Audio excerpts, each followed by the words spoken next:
Isaiah Bennett dropped his broom, sprinted across the freezing hangar, and slammed his bare hand flat against the roaring turbine, seconds before it tore itself apart. Grease-stained fingers, a cleaner's uniform, and 21 certified aviation experts frozen in place, watching the man they called the Broom Man do in one motion what none of them had managed in 4 years and $1.3 million. "Get away from that engine!" Dr. Hale screamed.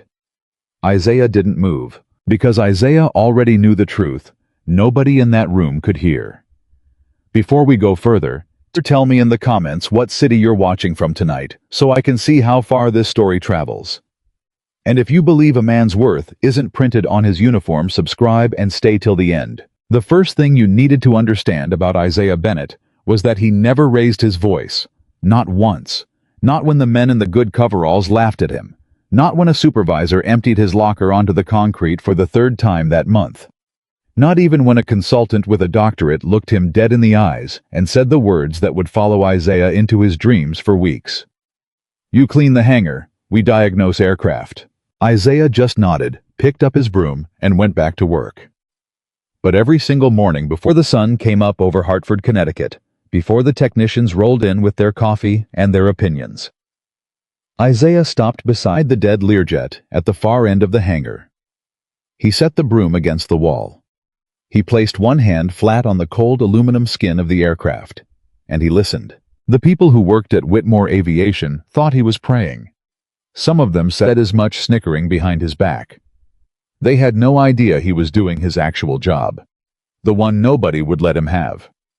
At 6 years old, Maya Bennett had already learned to read her father's silences better than most adults could read a book. "Daddy, you're doing the faraway thing again." Isaiah blinked and looked down at her across the small kitchen table. 2 bowls of cereal. 1 glass of orange juice cut with water to make it last. A drawing of an airplane crayon and construction paper taped to the refrigerator door behind her. "I'm right here, baby." "No, you're not. Your body's here. Your face went somewhere else." He almost laughed. She had her mother's eyes, and her mother's stubborn refusal to let a lie go unchallenged. "I was thinking about work. The floors. Something like the floors." Maya narrowed her eyes at him the way Denise used to. "Grandmama says you're the smartest man she ever met, and it makes her sad." Isaiah set his spoon down.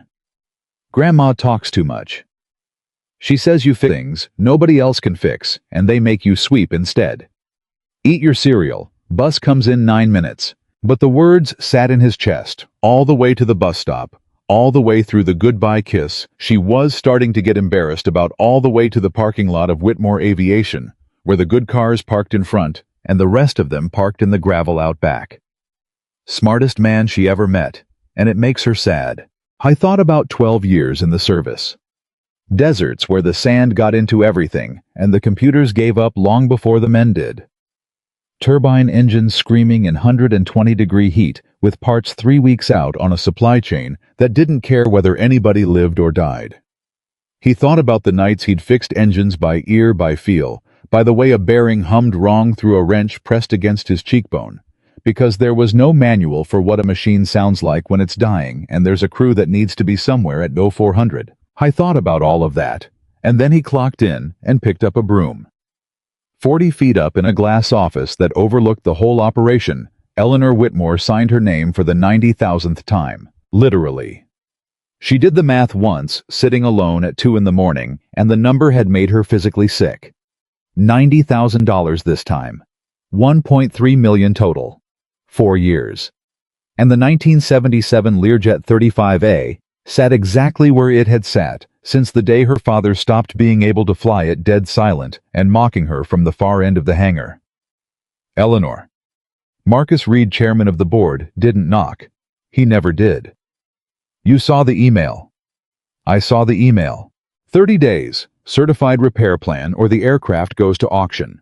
This isn't me being cruel. This is me being the last person in the room still trying to protect you. That jet is not for sale. That jet is a hole in the floor that we keep pouring money into."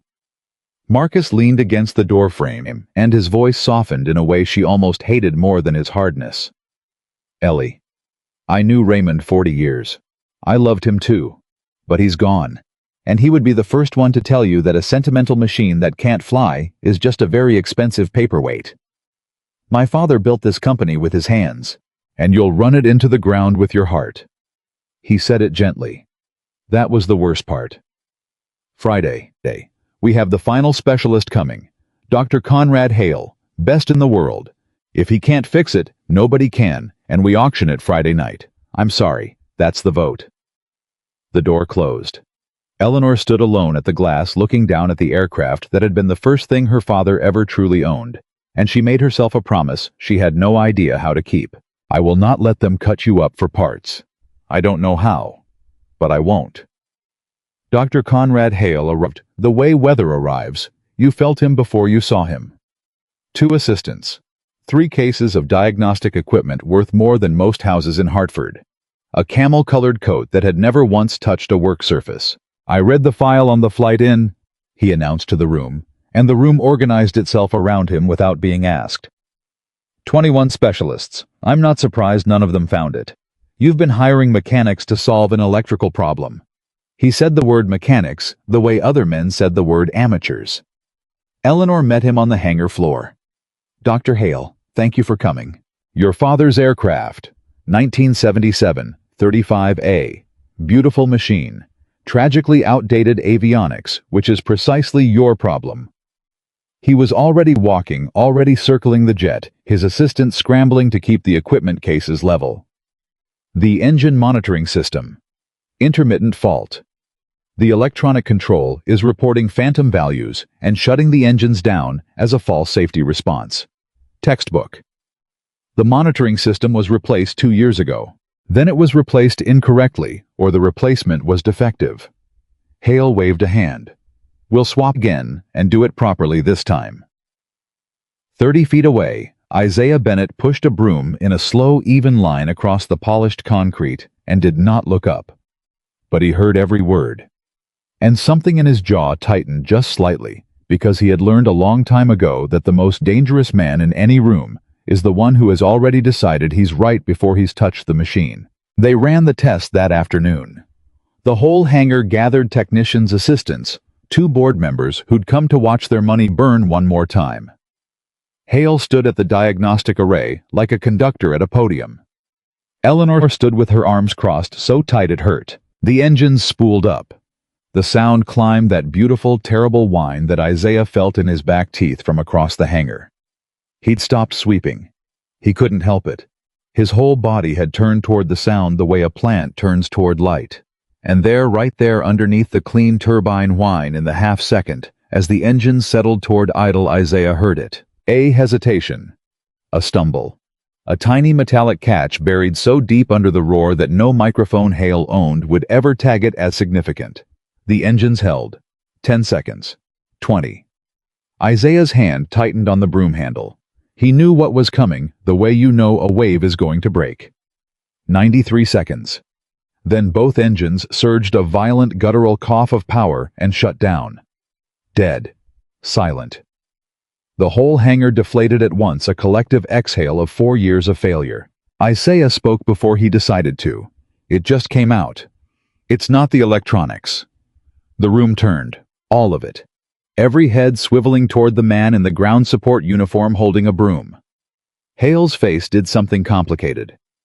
I'm sorry. Who are you? I heard it. During the spool down. There's a mechanical hesitation before the surge. The screens are showing you good fuel volume because at higher power the fuel's getting through fine. But something's restricting the flow at idle. It's not reading the values wrong. It's a mechanical starve. For one long moment, nobody said anything. Then Hale laughed.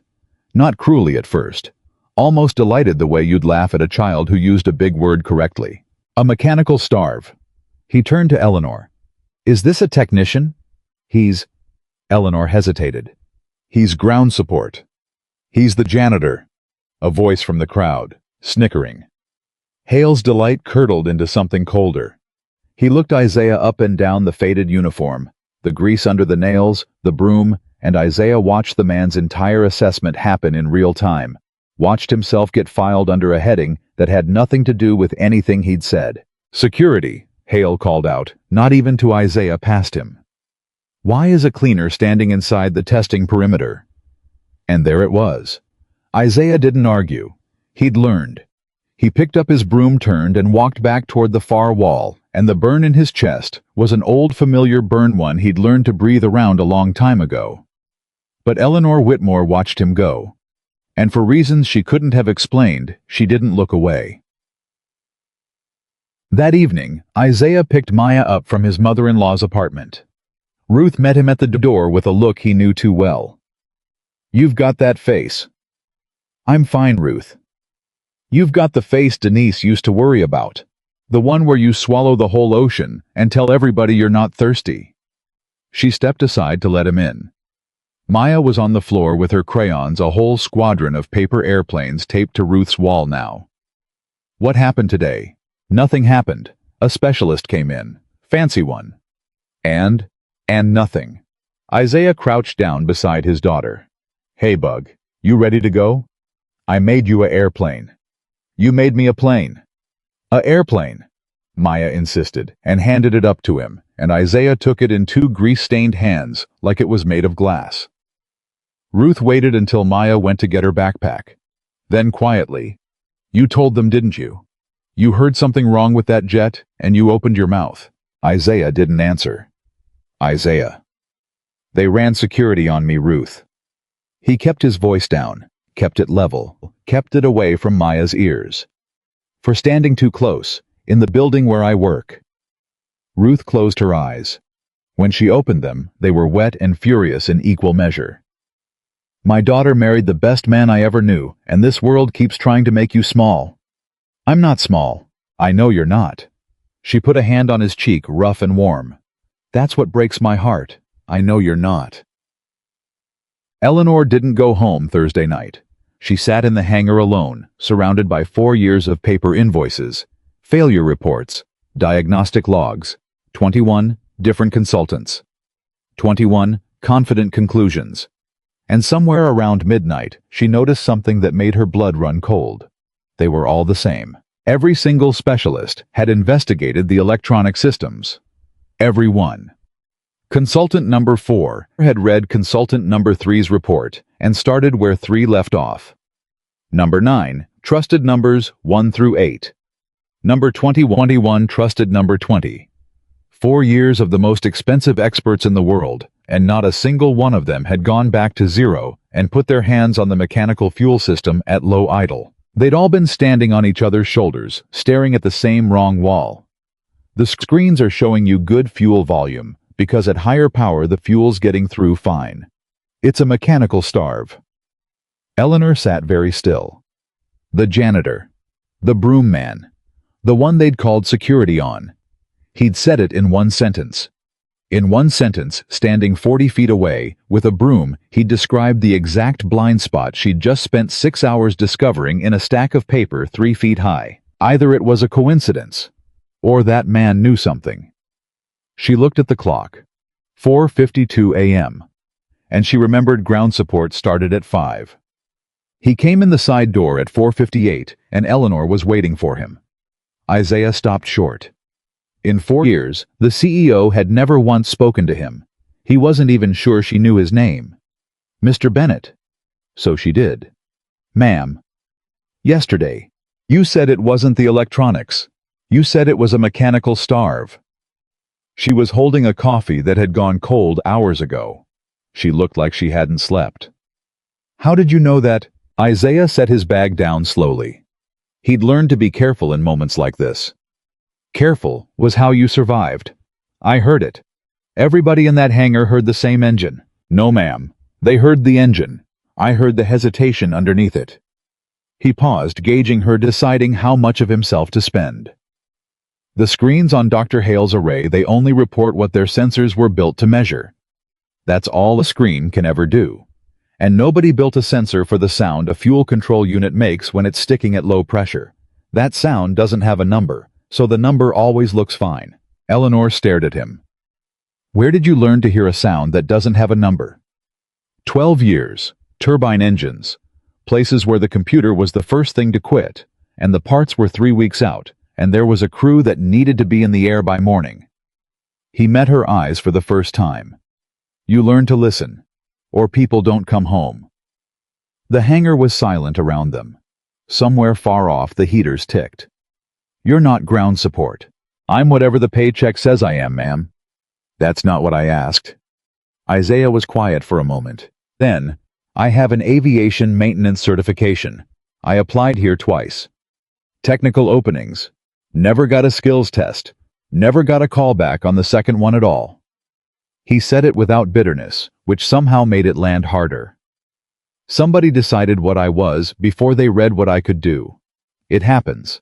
I stopped counting. And Eleanor Whitmore, who had spent 20 years clawing her way up in an industry that assumed a woman couldn't run a hangar, felt something turn over in her chest. Because she knew that story. She'd lived a version of it. And she'd been standing in that hangar yesterday while it happened to another human being, and she'd said nothing. The board is auctioning that jet tomorrow night. I heard. If you're right, if it's mechanical, can you find it? Isaiah looked at her for a long, long moment. You don't want me to answer that yet. Why not? Because you're desperate, and desperate people make promises to anybody who tells them what they want to hear. I'm not going to be another consultant standing on the last consultant's shoulders. He picked his bag back up. Ask me a real question. Eleanor almost smiled. It was the first almost smile in 4 years. All right, Mr. Bennett, here's a real question. If I give you the aircraft, the tools, and until the board arrives, will you try? Prove it. Before the board gets here. Prove it, and it's yours to work. I'll try. On 3 conditions. Eleanor crossed her arms. Name them. 1. We do this by the book. Every step follows aviation safety regulation. No shortcuts. Nothing that touches airworthiness that isn't documented. I don't care how fast the clock is. Fast is how you kill people. Agreed. 2. A licensed inspector supervises and signs off on every piece of work. I don't fly anything, I don't certify anything, and I don't want you flying anything on my word alone. It gets checked by somebody with the paper to check it. Eleanor nodded slowly. Every word out of this man made her more certain and more furious at herself in equal measure. Franklin Shaw. He's IA certified 30 years, he's already on the payroll. 3rd condition. Isaiah's face changed. It was the only time it changed the whole conversation. My daughter's coming in this morning with her grandmother, just for an hour to see me before school. He held Eleanor's eyes. Nobody in this building treats her like she doesn't belong. Not one look. Not one word. She's 6 years old, and she already knows more about this than a child should have to. So that's the condition that isn't negotiable. The engine I'll try. My daughter you guarantee. For a moment, Eleanor couldn't speak. That's the easiest promise I'll make all year, Mr. Bennett. Isaiah. Eleanor. She stuck out her hand. He looked at his own grease calluses, 4 years of a broom. I don't shake clean hands, Isaiah. I never trusted them anyway. He shook her hand. The technicians arrived at 7 to find the janitor standing at the Learjet with a clipboard and the CEO handing him the maintenance logs. The reaction moved through the hangar like a current. What is he doing? Somebody call Marcus. He's gonna break something. And louder from a wiry technician named Pruitt, who'd never lost a chance to remind Isaiah of his place. Hey, you can't be in the aircraft. Put that down. Mr. Bennett is working under my authorization. Eleanor's voice cut across the whole hangar. Franklin Shaw is supervising and certifying. Anyone who has a problem with that can take it up with me. Anyone who interferes can take their tools and go home. Silence. Pruitt tried one more time, quieter, snide. You're really gonna let the broom man touch a $2 million jet? Isaiah didn't even look up from the logs. The broom man's the only one in this building who's read the storage records. The what? The storage records. Isaiah turned a page. This aircraft sat for 8 months before the failures started. 8 months, no run-up, no fuel cycling, nothing. And then the day it comes out of storage, both engines start failing the exact same way at the exact same time. He set the clipboard down. You want to tell me the odds that 2 separate electronic control units on 2 separate engines both spontaneously developed the identical intermittent fault on the very same day after 8 months of sitting still? Nobody answered. That's not two electrical failures. That's one mechanical cause, and it did the same thing to both engines because they both went through the same thing. They both sat. They both dried out. And the same restriction developed in both because it's the same restriction. He picked the clipboard back up. 21 experts looked at the electronics. Not one of them read the front of the file where it says the airplane took an 8-month nap. Franklin Shaw, gray-haired, slow-moving. 30 years of hard-won caution, stepped up beside Isaiah and looked at the logs over his shoulder. I was quiet for a long time. Then he took off his glasses, cleaned them on his shirt, put them back on, and said the words that changed the temperature of the entire hangar. Well, I'll be damned. He's right about the timeline. Nobody read the front of the file. Isaiah didn't start with a laptop. That was the first thing that told Franklin Shaw the man knew what he was doing. You don't want the diagnostic array. The array already gave everybody the answer they wanted for 4 years. Fuel volume fine. Electrical nominal. It's not lying, Frank. It's just answering the wrong question. Isaiah crouched beside the port engine's fuel control housing. The array measures what got measured. I want to hear what didn't. He pulled a long screwdriver from his bag. Old, worn wooden handle. The technicians started to gather now, drawn by the strangeness of it. This man, this tool, this method that belonged to another century. Isaiah pressed the flat of the screwdriver against the hydromechanical fuel control housing. Then he pressed his ear against the wooden handle. The snickering started immediately. Oh, this is good. He's listening to it. Somebody get a picture. One of the younger techs, a kid named Delgado, actually pulled out his phone and started recording, grinning, elbowing his buddy. This is going on the group chat. Isaiah didn't hear any of it. Or if he did, he'd heard worse, and it had stopped mattering to him a long time ago. I need the engine cycled, he called out. Start power to idle, then back, then again. Slow transitions. I need to hear it move through the range. Franklin looked at Eleanor. Eleanor nodded. Do it. The engine spooled, and Isaiah closed his eyes. He was not in Hartford anymore. He was 26 years old, and it was 118 degrees, and there was sand in his teeth, and a bird that needed to fly in 4 hours, and Sergeant Alvarez was standing over his shoulder saying, What have you got? Bennett talked to me, and Isaiah had learned to shut out the whole screaming world and find the one sound underneath it that was wrong. Start power. Clean. Strong. Good. Transition down. Down. Down toward idle. And there. Underneath the whine. A hesitation. A metallic stumble uneven like a door that catches on its own frame before it closes. The sound of something that was supposed to move smoothly and couldn't. The sound of a metering mechanism that could shove enough fuel through at high pressure to look fine on every screen ever built, but couldn't hold itself steady at low pressure. Couldn't regulate. Couldn't idle. Isaiah opened his eyes. Cut it! The engine wound down. The hangar went quiet.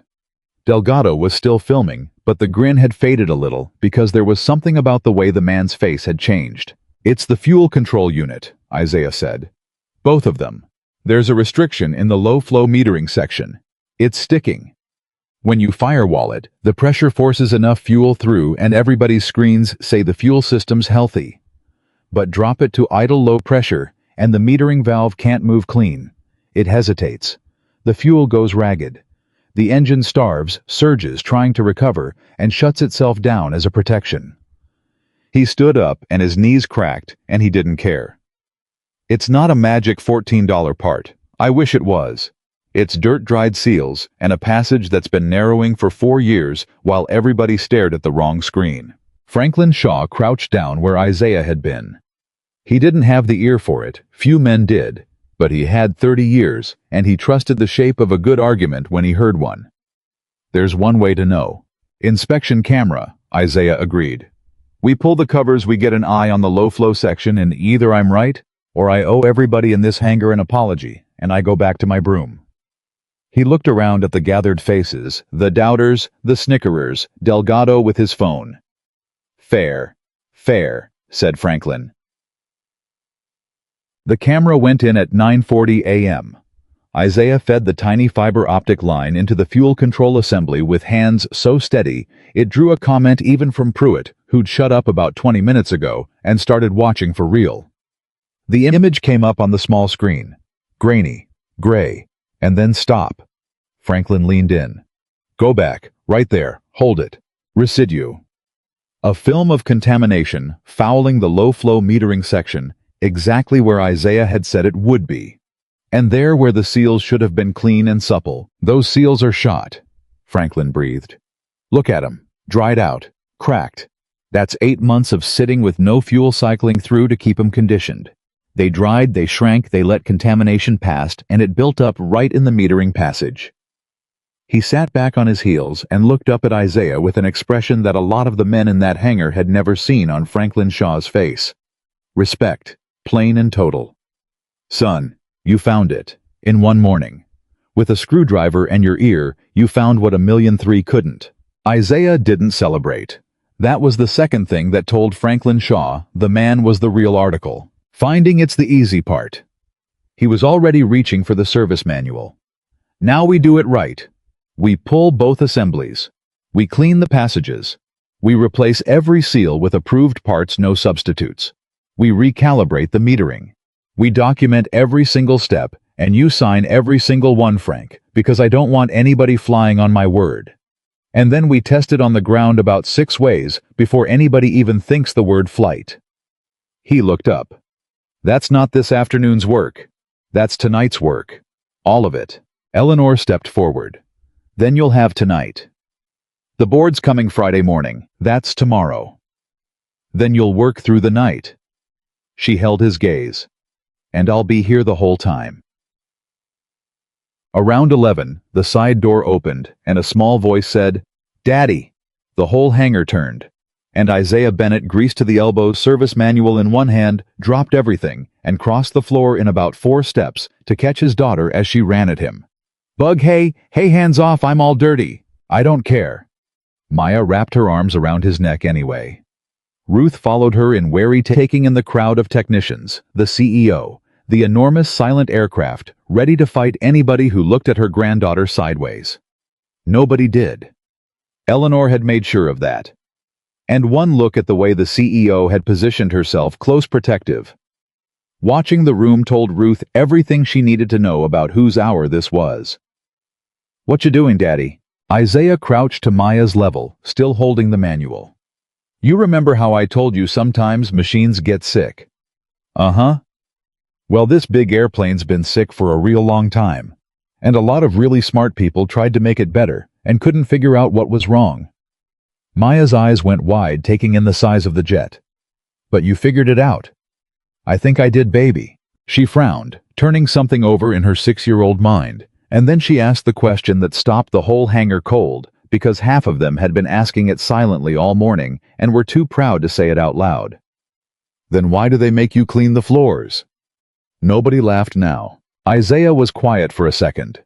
He glanced up and he caught Eleanor watching, and he caught Franklin watching, and Delgado, who'd put his phone away a long time ago. And then he looked back at his daughter and gave her the truest answer he had.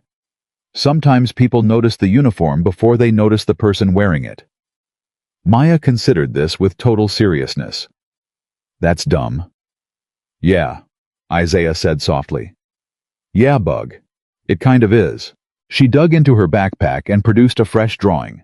This one of a jet, a big one with 2 people standing next to it, a tall one and a small one, both smiling under a yellow crayon sun.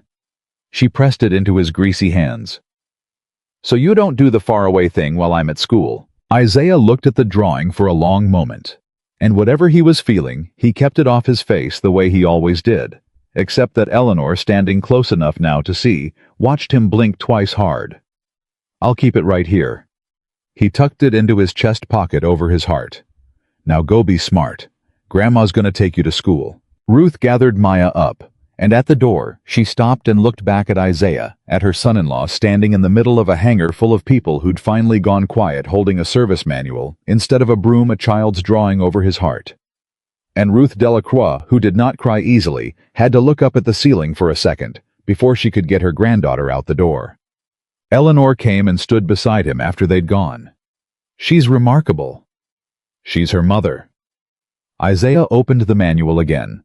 Denise was the smart one. I just know engines. How long has it been, if I can ask? 2 years in the spring. He said it evenly, but his thumb moved once against the edge of the drawing in his pocket, an unconscious thing, and Eleanor pretended not to see it. Cancer. Fast. By the time they found it, there wasn't... He stopped. Started again. By the time they found it, it was already too late to do anything but say goodbye. So we said goodbye. And then it was just me and the bug. I'm sorry. Everybody's sorry. He didn't say it unkindly. Sorry doesn't fix the schedule. That's why I took this job. Predictable hours. Right near her school. I could have... He caught himself, then decided to finish it, because something about this woman who signed the checks had earned it. I could have had better work somewhere else probably. Travel overtime, real money. But then who's at the bus stop at 3:15? Ruth's got her own health. It's me. So I took the broom and the good hours, and I told myself the job didn't matter, as long as I was there when Maya got off that bus. He looked at the enormous dead engine in front of them. Funny thing is, I meant it. I did mean it. But you can only tell yourself a thing so many times before your own daughter starts asking why the smartest man in the room is holding a broom. Eleanor was quiet for a while. My father, she finally said, started this company in a 2-bay shop with his own hands. He was a mechanic. He used to say the exact thing you said this morning, that the machine talks before the screen does, and a good man learns to listen. She laughed, but there was no humor in it, only something raw. He built a company on that idea. And I've been walking past a man who lives by it every single day for 4 years, and I let them call security on you. In my building, named after his company. She shook her head. I've been telling myself I fought my whole life not to be judged by what people assumed about me. And I stood there yesterday and watched them do it to you, and I said nothing. Because you were wearing the wrong uniform, and it was easier. Isaiah didn't offer her comfort. That wasn't who he was. You're saying it now. I'm saying it now. Then let's fix the airplane. He handed her a wrench. You want to learn something your father knew? Hold this. I'm going to show you what 21 experts never bothered to look at.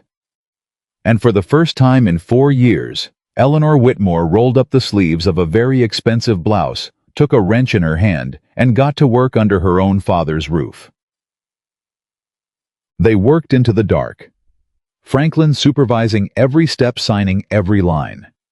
Isaiah pulling the assemblies with a care that was almost tenderness. Cleaning the fouled passages, seating the new seals, recalibrating the metering by hand and by feel, and then checking it against the numbers to be sure the feel and the numbers agreed. Delgado stayed. He didn't have to. His shift ended at 6. He stayed until 9, then 10, handing tools, asking questions.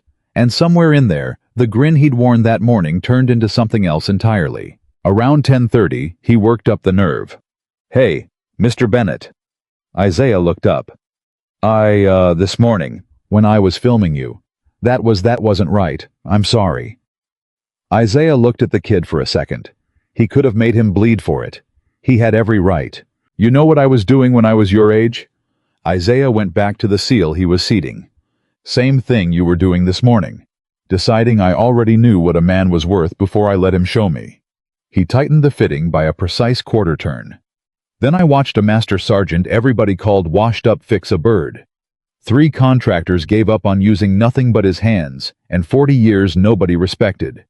Changed my whole life. He glanced up at Delgado. Delete the video, own the apology, and the next time somebody's doing something you don't understand, get closer instead of getting your phone out. That's the whole lesson. You keep the rest of the money. Delgado nodded and deleted the video right there and stayed until midnight. At 5:40 in the morning, almost exactly 24 hours after Eleanor had waited for him by the side door, the assemblies were back together. The documentation was complete and signed, and the sky outside the hangar windows was just starting to go gray. Isaiah stood back and looked at the aircraft. He hadn't slept. His hands ached. There was a child's drawing of a jet in his chest pocket, and the real thing in front of him, and the only question left in the world was whether the last 12 years of his life had prepared him to hear the truth or fool himself. Frank, you signed everything. Every line. Then we test. Isaiah looked at Eleanor, who had also not slept, who was still holding a wrench she'd refused to put down for 6 hours. Ground run, idle to power and back over and over, and we watch it and we listen. And if it holds, we don't celebrate. We inspect it again, and again. And we don't say the word flight until it's earned. Understand? Understood. Eleanor's voice was barely a whisper. Franklin fired the engines. The whine climbed. Isaiah closed his eyes. Start power. Clean. Transition down. Toward idle. And Isaiah's whole body was one held breath waiting for the hesitation, the stumble, the catch. 30 seconds. Nothing. 60. The engines sat at idle, smooth and even and steady, the sound clean all the way through, no hesitation, no stumble, no ragged edge underneath the whine. Just an aircraft breathing the way it was built to breathe. 90 seconds. 2 minutes. 93 seconds came and went, the number that had broken this jet for 4 years, and the engines didn't even flinch. Franklin Shaw looked at the gauges, then looked at Isaiah, then looked at the gauges again, like they might change their minds. It's holding, he said very quietly. Isaiah, it's holding. Eleanor put a hand over her mouth. Her eyes filled.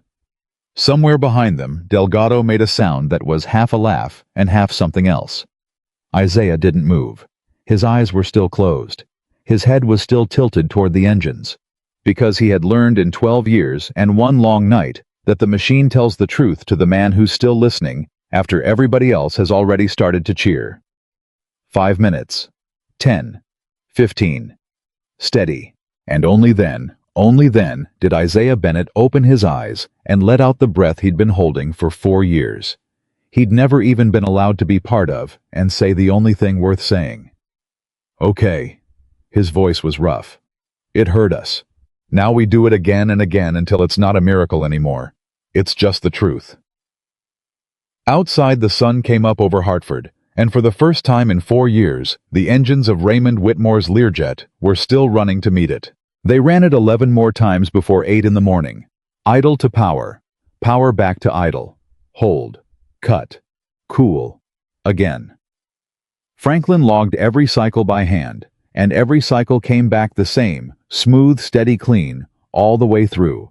And by the 8th run, even Pruitt had stopped pretending he wasn't watching. Standing at the edge of the perimeter with his coffee going cold in his fist, and his whole worldview coming apart, one steady idle at a time. 11 for 11, Franklin said, straightening up from the log. 12 if you count the first one. Isaiah, in 30 years, I have never seen a fuel control fault clear that clean and stay cleared, not once. Don't fall in love with it yet. Isaiah wiped his hands on a rag that had given up being clean hours ago. 11 runs at idle is 11 runs at idle. It's not a high-power run, and it's not an inspection, and it sure as hell isn't a flight. We're at the start of the safe part, Frank, not the end. You know what your problem is. Franklin almost smiled. You can't take a win. I can take a win. I just don't sign for one till it's earned.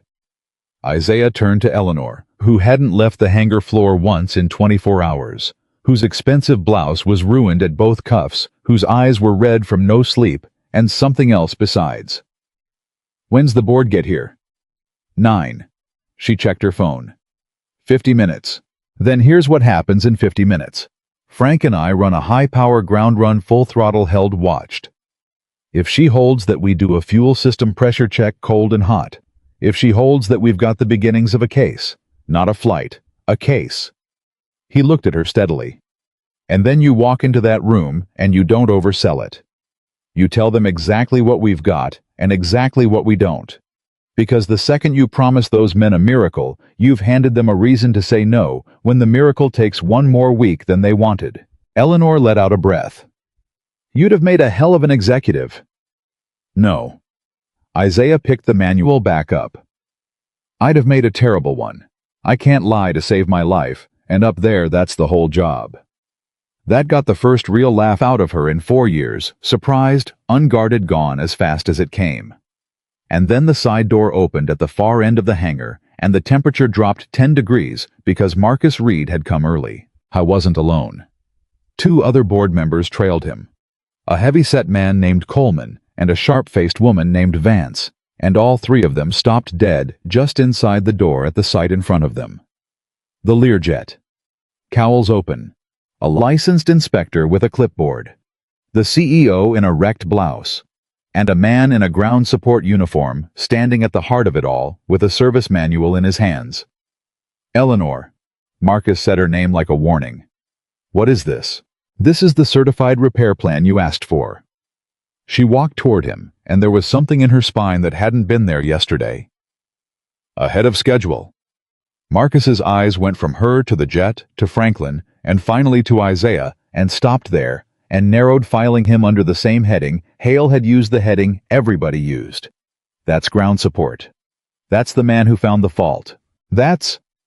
Marcus laughed short and disbelieving, and looked to Coleman and Vance to laugh with him.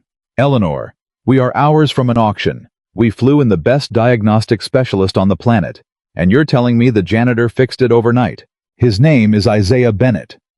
Eleanor didn't raise her voice, and somehow that made it worse for Marcus because he'd known her 20 years, and he knew that quiet. He has 12 years repairing turbine engines under combat conditions, and an aviation maintenance certification. This company declined to test twice. And in one morning, using the maintenance logs your specialists never bothered to read, he identified a mechanical fault in the fuel control units that 21 experts and $1.3 million missed. Franklin Shaw has supervised and certified every step. It's holding it idle. 11 consecutive runs. Silence. Coleman found his voice first. If that's true, that's remarkable, but you'll understand the timing here is... You think I'm being fooled. Eleanor turned to him. You think I'm so desperate to save my father's airplane that I've handed it to a janitor with a screwdriver and a story. That's what you think. Nobody answered which was the answer. Fair enough. She turned. Isaiah. They flew in the best specialist on the planet, and he told this board it couldn't be fixed. So before they decide, I want them to see the difference between a man who reads a machine and a man who reads a resume. Run the high-power ground test, now, in front of them. Isaiah looked at the 3 board members, then at the aircraft, then back at Eleanor. And for a moment there was something in his face that wasn't quite reluctance. It was the caution of a man who'd been asked to perform before, to prove himself on demand, to turn his skill into a circus for people who'd already decided what he was. I don't do tricks, he said quietly to her, just to her. This isn't a magic show. If I run it and it holds, that doesn't prove it's airworthy. It proves it holds. I told you I wouldn't oversell it. That goes for me too. I'm not asking you to sell it. I'm asking you to show them the truth and let them decide what it's worth. She held his eyes. That's all I've ever wanted anybody to do for me. Same thing you want for that little girl. That landed. Isaiah held her gaze a second longer, then nodded once. Frank. High power run, by the book. You call it if you see anything you don't like, and I mean anything. Wouldn't have it any other way. The board members were moved back behind the safety line. Marcus went with visible reluctance, a man being asked to watch a card trick he'd already decided was rigged. Coleman went with curiosity. Vance, who had said nothing this whole time, watched Isaiah the way a person watches someone they're recalculating in real time. Franklin ran the engines up. Isaiah stood beside the port cowl, one hand resting lightly on the housing, and closed his eyes, and the whole hangar held its breath. The whine climbed past, idle past crews, up toward the top of the range, and Isaiah felt it through his palm. The vibration, the resonance, the internal rhythm of a machine, doing exactly what it was built to do. No stumble, no catch, no ragged edge starving underneath the roar. He'd have felt it before he heard it. He always did. Full power. Held. 10 seconds. 20. 30. The engine screamed clean and true, and the gauges sat rock steady, and Franklin's eyes moved between the instruments and Isaiah's hand on the cowl, and Isaiah's hand never tightened, never flinched, and that the stillness of that hand told Franklin more than any gauge on the panel. Bring her down. Franklin eased the throttles back. Full power to cruise, to idle, that long descending transition that had killed this jet, 93 seconds into every test for 4 years, and Isaiah's eyes came open on the way down, tracking the sound through the range, waiting for the ghost that wasn't there anymore. Idle, smooth, steady, alive. Cut it, cut. The engines wound down into silence. And into that silence, nobody said a word for a long moment, not the board, not the technicians, not Eleanor, because they had all just watched a 1977 Learjet do the one thing it had refused to do for 4 years and $1.3 million, and the man who'd made it happen was standing there in a janitor's uniform with his hand still resting on the cowl, like he was calming an animal. Vance broke the silence. How? It wasn't a challenge. It was a genuine question from a woman who'd clearly spent her career solving problems and had just watched one solved in front of her. 21 specialists. How did they all miss it, and you found it in a morning? Isaiah wiped his hands considering how to answer. Because they all started in the same place. He nodded toward the diagnostic array Hale had left behind. The electronics. The first specialist looked at the electronics, and the second one read the first one's report and started where he left off, and the third one trusted the first two, and on, for 4 years. 21 experts standing on each other's shoulders, all staring at the same wall. Nobody went back to zero. He set the rag down. And nobody read the front of the maintenance file where it says this airplane sat in storage for 8 months before the trouble started. 2 engines failing the identical way the same day it came out of storage. That's not 2 electrical faults. That's 1 mechanical cause. It was in the logs the whole time. It's the first page. Coleman shifted. But the specialists? The specialists were smart. I'm not saying they were dumb. Isaiah's voice stayed level. Dr. Hale knows more about avionics than I'll ever know. But he decided what the problem was on the flight in before he touched the machine. And the most dangerous man in any room is the one who's already sure. Once you're sure, you stop listening. And this airplane was only ever going to talk to somebody who was still listening. Vance looked at him for a long moment. Then she turned to Marcus. I withdraw my vote for auction. Diane. I withdraw it, Marcus. She said it flatly. I came here to sign off on cutting up a machine none of our experts could fix. I just watched a man fix it. I'm not going to be the woman on the board who voted to scrap an aircraft 12 hours after it started running again.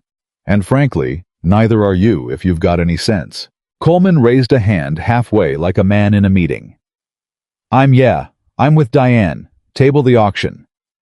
Marcus Reed stood there with his whole plan coming apart, looking from face to face. And finally his eyes landed back on Isaiah, and something in them was working hard, recalculating the way a proud man recalculates when the ground moves under him. Even if it's fixed, he said slowly, and I'll grant that was something to watch. Even if it's fixed, it's not certified airworthy. One good ground run isn't a flight. You're right, Isaiah said. Marcus blinked. He'd braced for an argument. You're exactly right, Isaiah went on. It's not airworthy. Not yet. A ground run's a ground run. Before that airplane carries a human being, it needs an independent inspection. Somebody with no stake in this, who didn't do the work and doesn't care whose feelings get hurt. It needs a full airworthiness sign-off. And it needs a first flight with an authorized test crew, cautious close to the field, ready to bring it down at the first sign of anything wrong. He met Marcus's eyes without a flicker. I won't put my name on that jet flying until every one of those things is done. I've got a 6-year-old at home. I'm not about to help launch an airplane that isn't ready just because a room full of people want a happy ending today. That's how people die. I've seen how people die when somebody rushes the last 10%. And Marcus Reed, who had come in that morning fully prepared to bulldoze a desperate CEO and a con artist janitor, found himself against every expectation he'd walked in with, nodding. Then get the independent inspection. His voice had changed. Whoever you want, the company pays for it, and if it passes. He glanced at the jet, at the impossible running resurrected jet. We'll talk about a first flight. Thank you, Eleanor said quietly. Don't thank me. Marcus was already turning to go, a man who needed to be somewhere he could think. But at the door he stopped, and he looked back, not at Eleanor this time, at Isaiah. Bennett. Was it? Yes, sir. Marcus opened his mouth, and for a second, it looked like something decent might come out. Then, 20 years of habit won, and what came out instead was, "You do good work." And he left, which from Marcus Reed Franklin would later say was practically a marriage proposal. The door closed. And the hangar, which had been braced for a funeral, slowly began to understand that it had witnessed something else entirely. Eleanor turned to Isaiah, and there was a brightness in her exhausted face. "You just saved my father's airplane. I got it to idle, and I got it through one high-power run." Isaiah was already thinking 3 steps ahead. Who do we call for the independent inspection? It's gotta be somebody with no connection to this company. Somebody who'll be happy to prove me wrong if I'm wrong. I know exactly who. Eleanor pulled out her phone. "There's a woman in Bradley. Captain Anna Reyes, retired Air Force, runs an independent inspection outfit. She has a reputation for being impossible to please. My father tried to hire her 3 times, and she turned him down every time because she said working in-house would compromise her independence." Eleanor was already dialing. If Reyes signs off, nobody on earth can say it was rigged. Then call her. But before Eleanor could hit the button, the side door opened one more time, and the man who walked through it stopped the whole warming room cold because it was the last man any of them expected to see again. Dr. Conrad Hale. He stood in the doorway in his camel coat, and his eyes went to the jet cowls open, but sitting there with the unmistakable settled quiet of a machine that had just been run, and then to the clipboard in Franklin's hand, and then to Isaiah, and the calculation on his face was a terrible thing to watch, because Conrad Hale was a genuinely brilliant man, arriving at a genuinely unbearable conclusion. "I heard," he said, and his voice wasn't quite steady, "on my way to the airport, that there was activity here this morning. I thought there must be some mistake." He walked in slowly. "I told this board on Wednesday that this aircraft could not be repaired, that the fault was intermittent and unisolatable, that the responsible thing was to sell it for salvage." His eyes fixed on Isaiah. "And I am now looking at a Learjet that appears to have been run this morning, so I would like someone to explain to me what I'm looking at." Silence. Then Isaiah evenly, "You want the short version or the long one?" "I want the truth." "The truth is, it's the fuel control units, both of them. Restriction in the low-flow metering section, dried seals contamination, a passage that narrowed while the airplane sat in storage for 8 months." Isaiah didn't gloat. He just laid it down flat and clean, one fact at a time. The valves passed enough fuel at high pressure to look fine on every screen you own. They couldn't regulate at idle, so the engines starved, surged, and shut down as a protection. 93 seconds every time, because that's how long it took the metering to fall behind at low pressure. Hale's jaw tightened. "That's you're describing a mechanical fault the diagnostic equipment did not register. Your equipment registered it fine." Isaiah shook his head. "It gave you good fuel volume, and good fuel volume was the truth. The equipment wasn't lying, doctor. You were asking it the wrong question. You asked it, is the fuel getting through, and it said yes, and it was right. Nobody ever asked it, is the fuel getting through smoothly at idle, because there's no sensor for that. That answer doesn't live on a screen. It lives in the sound." "The sound." Hale's voice went flat and dangerous. "You diagnosed a multi-million-dollar aircraft that stumped 21 specialists by listening to it. With a screwdriver against a housing, I'm told."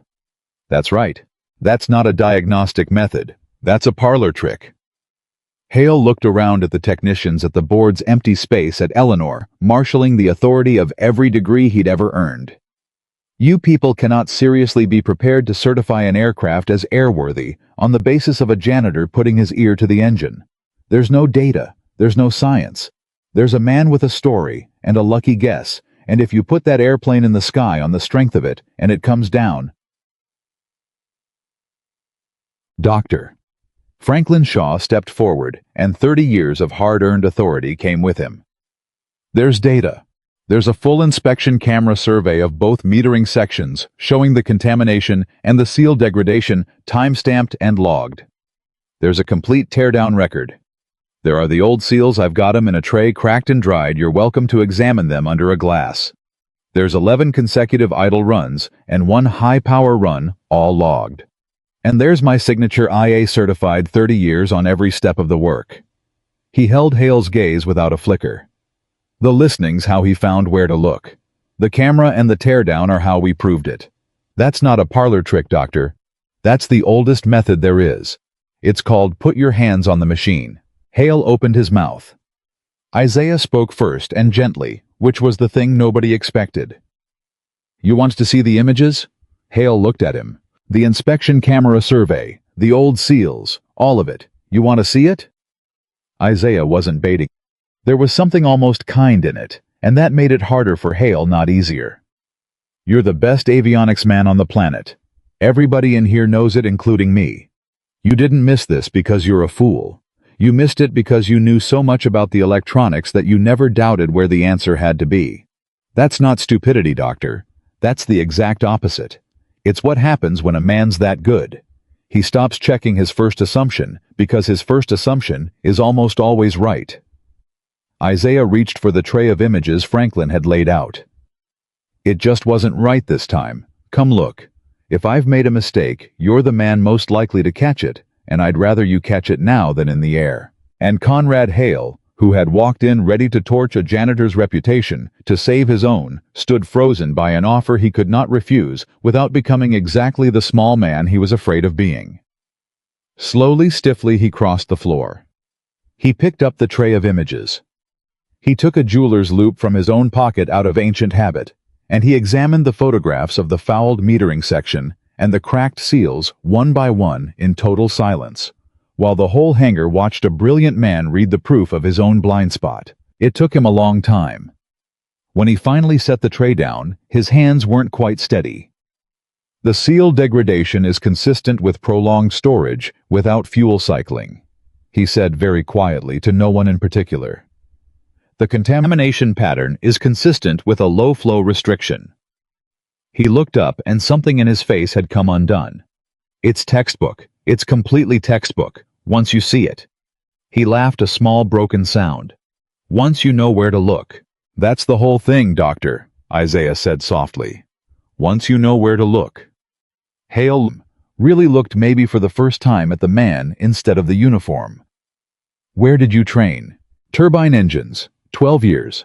The kind of places where the equipment quits before the mission does, and you learn to work with what you've got, which most days was your hands and your ears, and a manual with half the pages missing.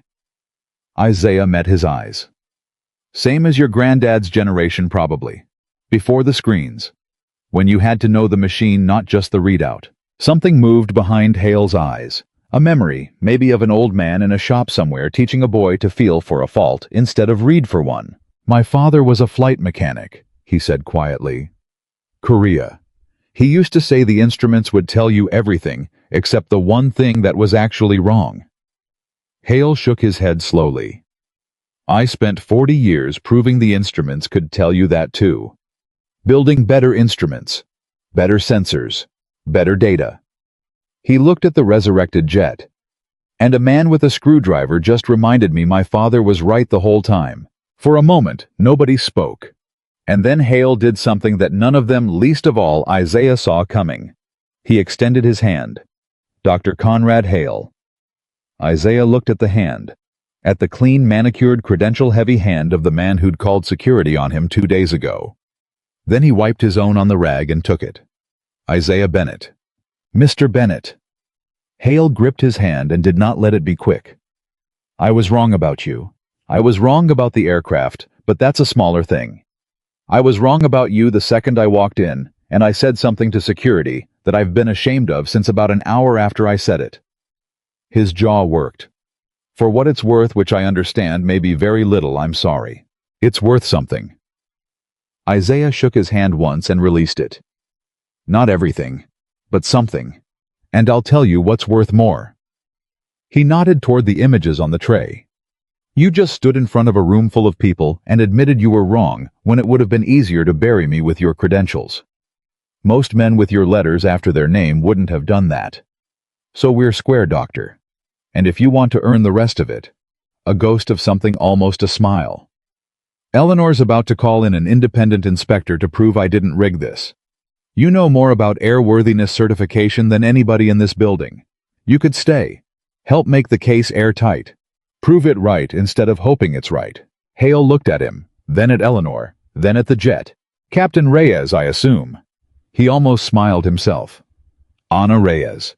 She's turned down more work than most men are ever offered. If you're calling Reyes, you're not looking for a rubber stamp. He set his loop back in his pocket, and when he spoke again, there was something in his voice that hadn't been there in years.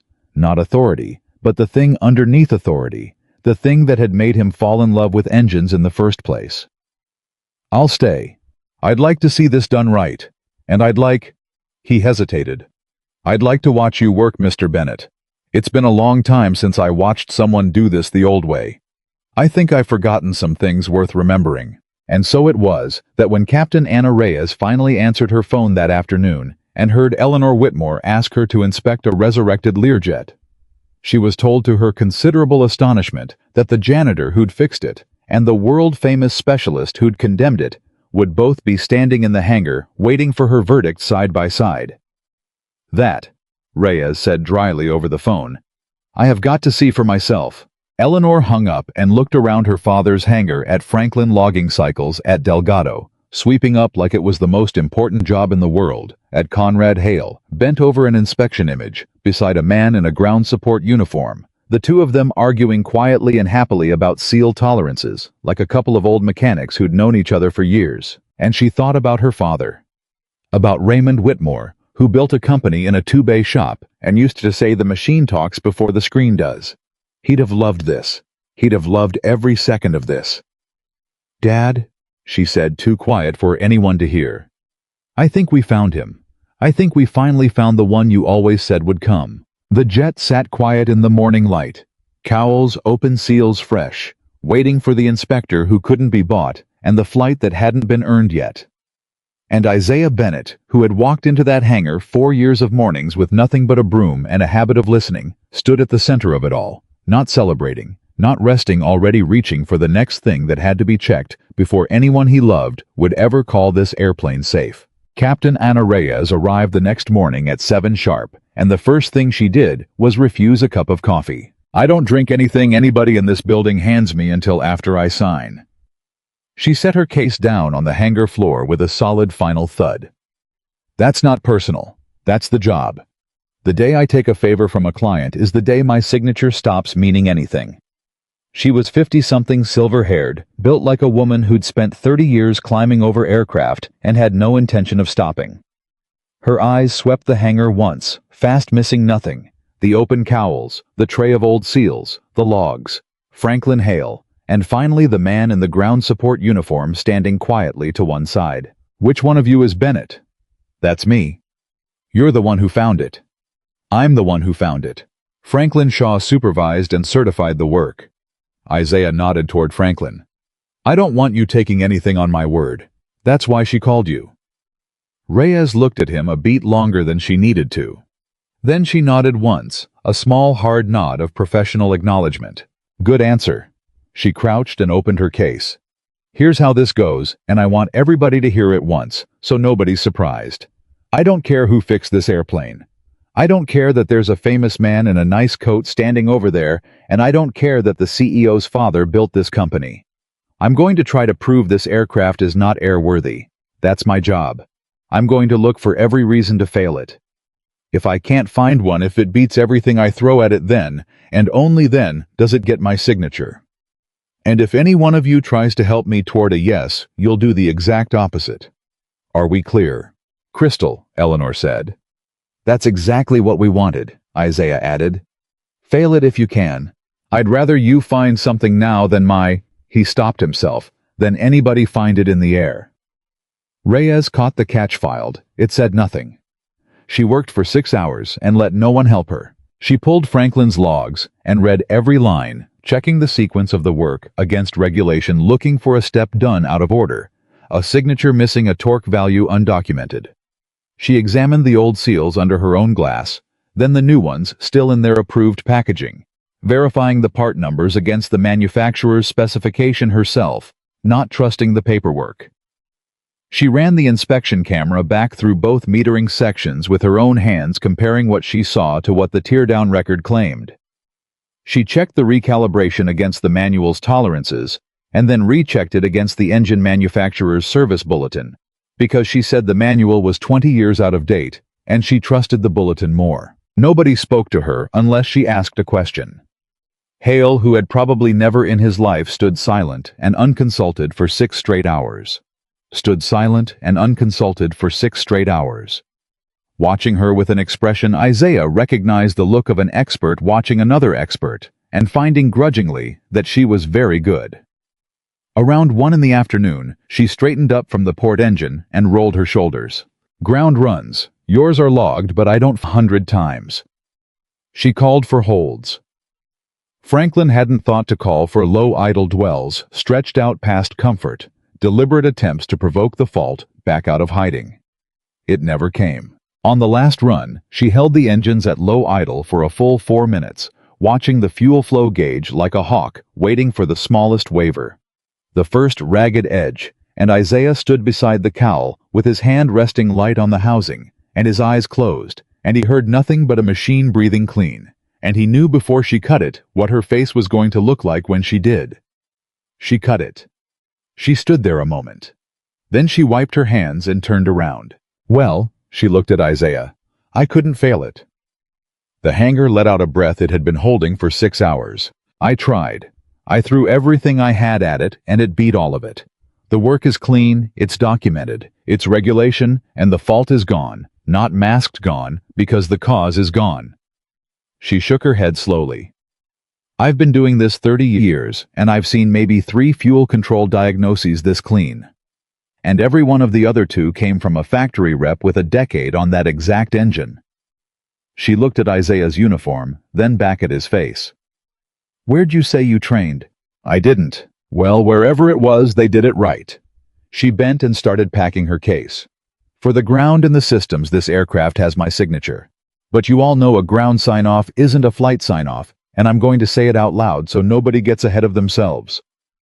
This airplane doesn't carry a soul until it's flown a first flight, cautious, close to the field authorized crew, ready to bring it down at the first hiccup. I'll certify it's ready to attempt that flight. I will not certify the flight before it happens. Nobody can. That's not how the sky works. That's exactly how we'd want it, Isaiah said. That's what I've been saying since the first idle run. Reyes snapped her case shut and stood, and for the first time all day, something like warmth crossed her weathered face. You know what I like about you, Bennett? You keep telling everybody not to trust you. She almost smiled. In 30 years, that's the only kind of mechanic I've ever trusted. She signed the ground certification on the hood of her own truck, refusing even to use Whitmore's table, and handed the paper to Eleanor. Get me a test crew and a good weather window, and I'll come back for the first flight myself. Off the clock. I want to see this one fly. She climbed into her truck. And Bennett, she leaned out the window, when this is over, and they finally give you the job you should have had 4 years ago, and they will, if the CEO's got half the sense she looks like she's got, you call me. I subcontract independent work to people I trust. There's about 6 of them in New England. I'd make it 7. She drove off before he could answer, which Isaiah suspected was the point. Eleanor stood holding the signed certification like it might dissolve. She said yes. She said the ground's good and the airplane's ready to try to fly, which is exactly the truth and no more than the truth. But even Isaiah couldn't quite keep it off his face this time, the thing he'd been holding down for 2 days, the thing that lived somewhere behind his ribs. It's real, Eleanor. The airplane's real. Now we just have to fly it.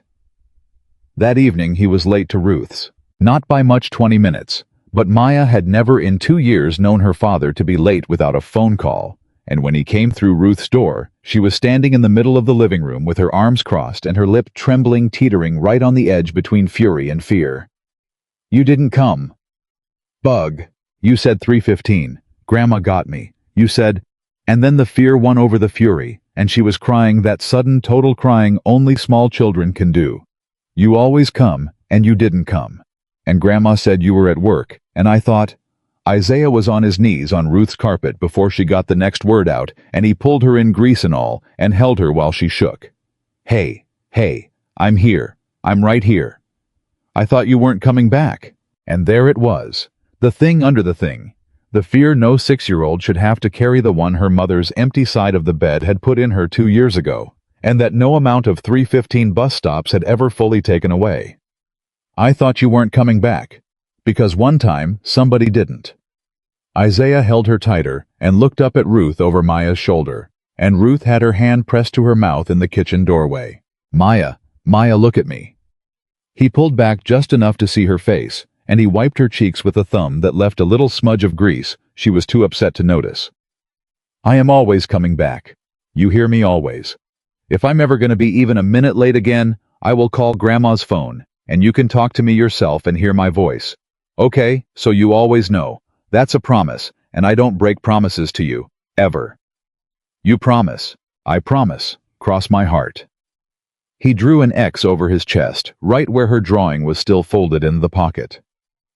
See, I even kept your airplane right here the whole time, right over my heart, so you were with me the whole day. She sniffled and looked at the pocket and touched it, and some of the terror went out of her small body. Why were you late?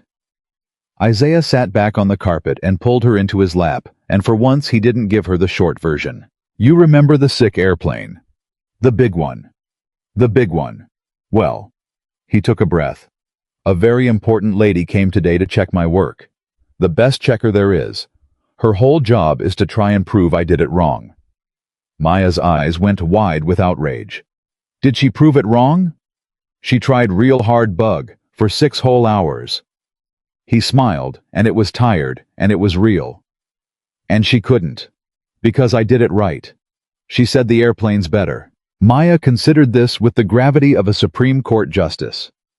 Then slowly, a grin spread across her tear-streaked face. So you fixed it. The one all the smart people couldn't fix. You fixed it. Franklin helped, and a bunch of other folks. But he couldn't lie to her, she'd know. Yeah, Bug, I found what was wrong. She threw her arms around his neck again, but this time it was pure joy, and she pulled back and looked at him with an expression so fierce and proud, it just about broke him in half. I'm gonna tell everybody at school, my daddy fixed the airplane nobody else could fix. And Isaiah Bennett, who had spent 4 years absorbing the small daily message that he was a broom and nothing more, who had learned to fold that message up small and swallow it so his daughter would never taste it. Isaiah looked at his little girl's face lit up with a pride she'd never once had reason to doubt, and had to look away at the ceiling the way Ruth always did, and breathe. You do that, Bug, he managed. You tell him. Ruth walked him and Maya to the door that night, and while Maya ran ahead to the car, Ruth caught his arm. Isaiah. Her eyes were shining. My Denise, if she could see. Don't, Ruth, I can't. Not tonight, I can't. All right. She squeezed his arm. All right, baby. But she would be so proud of you it would knock her flat. That's all. That's all I'll say. She wiped her eyes with the heel of her hand and pulled herself together the way she always did. Now go home. Feed my grandbaby something that isn't cereal. And Isaiah. She caught him one more time at the bottom of the step. When they offer you what they're about to offer you, you take it. You've spent 2 years making yourself small so she'd feel safe. She's watching. Let her see her daddy stand all the way up. Isaiah didn't answer, but he thought about it the whole drive home, one hand on the wheel and one on the folded drawing in his pocket. His daughter singing tunelessly to herself in the back seat about an airplane that flew. The first flight was set for that Friday, weather permitting. The days in between were the hardest kind of days, the waiting kind. The airplane was ready. Reyes had signed the ground. Hale had spent 3 days combing the airworthiness paperwork with a fine-tooth comb and had found nothing to add but his own signature and a written statement, entirely unprompted, retracting his earlier assessment and endorsing the diagnosis as sound, thorough, and correct in every particular, which he insisted on entering into the aircraft's permanent record, even though no one asked him to. I put my professional opinion on paper condemning this aircraft, he told Isaiah when he handed the statement to Franklin. It's only right that my correction go on paper too. If a man's going to be wrong in writing, he should have the spine to be right in writing. He paused. My father would have insisted on it, so I insist on it. But the flight still had to happen. And a first flight after a major fuel system overhaul on a 49-year-old jet was no matter how perfect the paperwork, the moment where the truth stopped being ink and started being altitude. Thursday night, Eleanor found Isaiah alone in the hangar standing in front of the jet, the way he used to stand in front of it with a broom, except now there was no broom and the airplane was alive. "You should go home," she said. "Big day tomorrow." "In a minute." He didn't turn around. Just checking her over one more time. Franklin checked her, Reyes checked her, Hale checked her, you checked her 4 times. Eleanor came and stood beside him. "What are you really doing out here, Isaiah?" I was quiet a long moment. "You know what the worst part of tomorrow is?" His voice was low. "Tomorrow somebody I've never met climbs into that airplane and takes it off the ground on the strength of my work. A test pilot. A man with a family probably. Kids maybe. And every SEAL I seated, every calibration I set, every judgment call I made at 2 in the morning when my eyes were burning and I wanted to be done." He shook his head.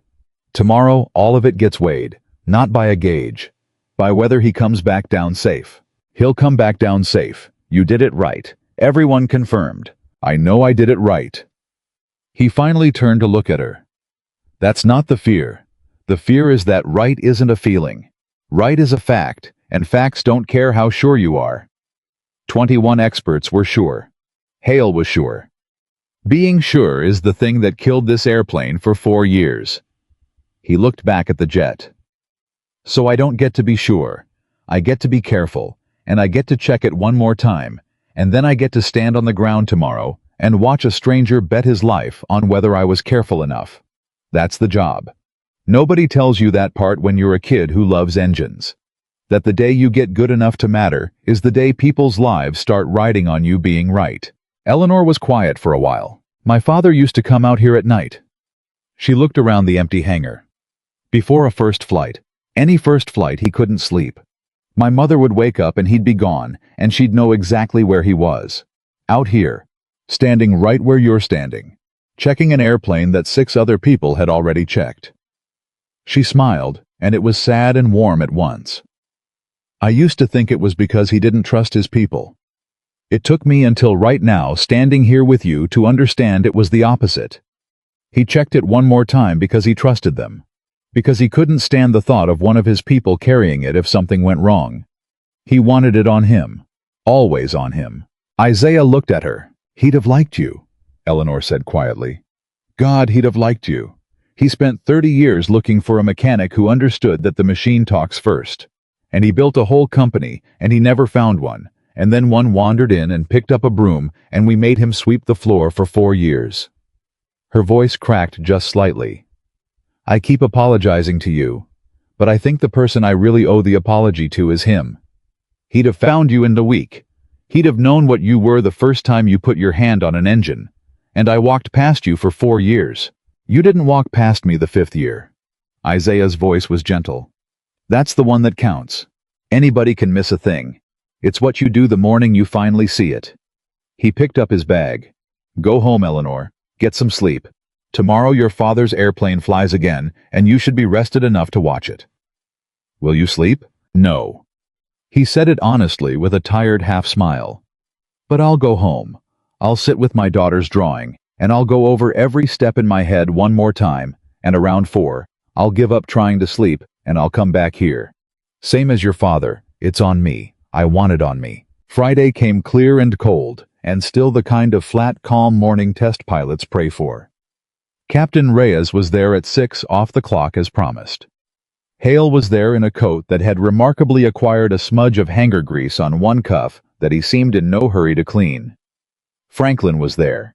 Delgado was there, and half the technicians who'd laughed at a man with a screwdriver a week ago were there, and none of them were laughing now. The test pilot's name was Commander Dale Whitfield, retired Navy, and when he arrived, Isaiah walked him through every inch of the work himself, not to reassure him, but because Whitfield asked for it. Hard question by hard question, the way a man asks who's about to trust his life to another man's hands. "You seated both metering valves yourself." "I did. Franklin verified the torque. Reyes re-verified it yesterday. It's in the log, all 3 signatures. And the low idle dwell. That's where she was quitting. You've held her at low idle how long?" Reyes held her 4 minutes on the ground yesterday. Steady the whole way. I'll be straight with you. Commander, 4 minutes on the ground isn't a flight, and I'm not going to tell you it is. What I can tell you is why she was quitting, and that the why is gone, and that 4 different people who wanted to prove me wrong couldn't. Whitfield looked at him a long moment. Then he stuck out his hand. You know what I like, Bennett? You didn't tell me she's perfect. Every mechanic who ever got a pilot killed told him she was perfect. He shook Isaiah's hand hard. You told me what you know and where it ends. That's the man I want, having worked my airplane. He climbed the air stair, then paused and looked back down. For what it's worth, I heard they had you sweeping floors. That true? That's true. Whitfield shook his head slowly. Their loss. About to be their gain, I expect. And he ducked into the cockpit. The engines lit. Idle smooth. The taxi out to the active seemed to take a year. And then at the end of the runway, the 2 Garrett turbofans that had refused to run for 4 years spun up to full takeoff power, held there clean and strong and steady, and Commander Whitfield released the brakes. Isaiah didn't watch the airplane. He watched the sound. He stood on the tarmac with his eyes half closed and his head tilted, and he listened to the engines climb away from him, listened for the stumble, the catch, the ragged starving edge that had lived in this jet for 4 years, and there was nothing. Just 2 engines pulling clean and full, lifting a piece of a dead man's dream up off the ground and into the flat, calm sky. The sound of them steady and true, and getting smaller, and Isaiah Bennett stood on the ground where he'd swept for 4 years and listened to a machine tell the truth at last. Beside him, Eleanor had both hands pressed to her mouth. Ruth had brought Maya, and the little girl was on her father's shoulders, one small hand fisted in his collar, watching the airplane she'd drawn 100 times finally do the thing airplanes were for. Daddy, it's flying. Daddy, you made it fly. Franklin made it fly, and Reyes and a lot of Daddy. She thumped him on the head, 6 years old, and having none of it. You made it fly. And Isaiah with his daughter on his shoulders, and a dead man's airplane in the sky, and every person who'd ever called him the broom man, standing silent around him, watching it climb, finally stopped correcting her. Yeah, Bug, he said, and his voice wasn't quite steady, and he didn't try to make it be. Yeah, I made it fly. The Learjet came around the pattern high and clean, and Whitfield's voice crackled over the hangar radio, dry and calm, and carrying just the faintest thread of something underneath it. Whitmore ground, this is the aircraft. Fuel system is nominal. Idle is rock solid. Ran her down to low idle twice up here, and she didn't even blink. A pause. Tell your mechanic she flies like she's brand new. Tell him whatever they were paying him, it wasn't enough. Eleanor keyed the radio, but she couldn't speak. She just looked at Isaiah, tears running freely down her face now, and handed him the handset. Isaiah keyed it. For a second he couldn't find words either. Copy that, Commander, he finally said. Bring her home safe. She's earned it, and so have you. And 49 years after Raymond Whitmore bought his first airplane, and 4 years after it died, and 1 week after a man with a broom stopped beside it to listen, the Learjet turned onto final wheels, reaching for the runway engines, singing clean, coming home. The wheels touched down soft as a whisper, and the whole hangar erupted. Franklin was pumping his fist like a man 30 years younger. Delgado was hollering. Even Reyes, who didn't cheer for anybody, was clapping slow and hard, with a grin she couldn't hide.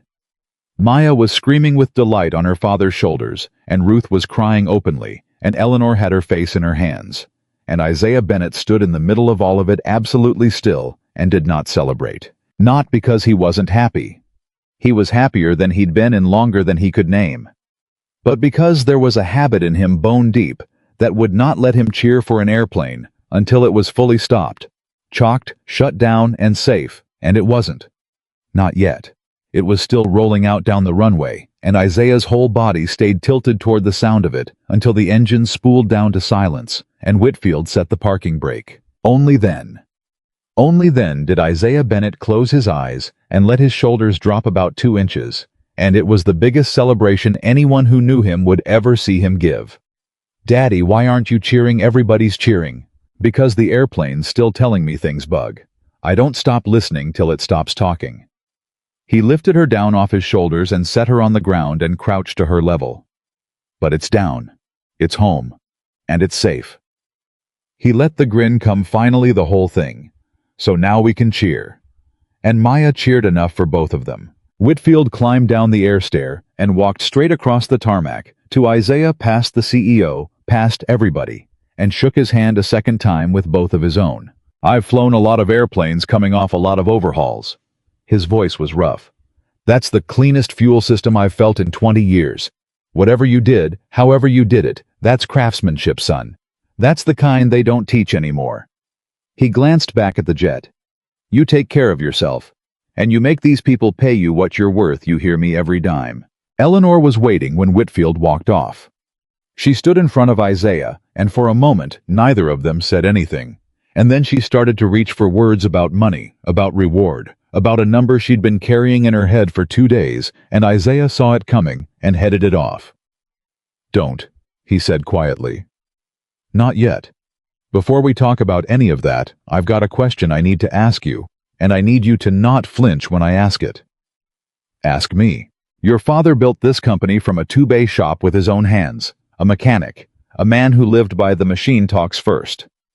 Isaiah kept his voice level, but there was something underneath it now, something 4 years old.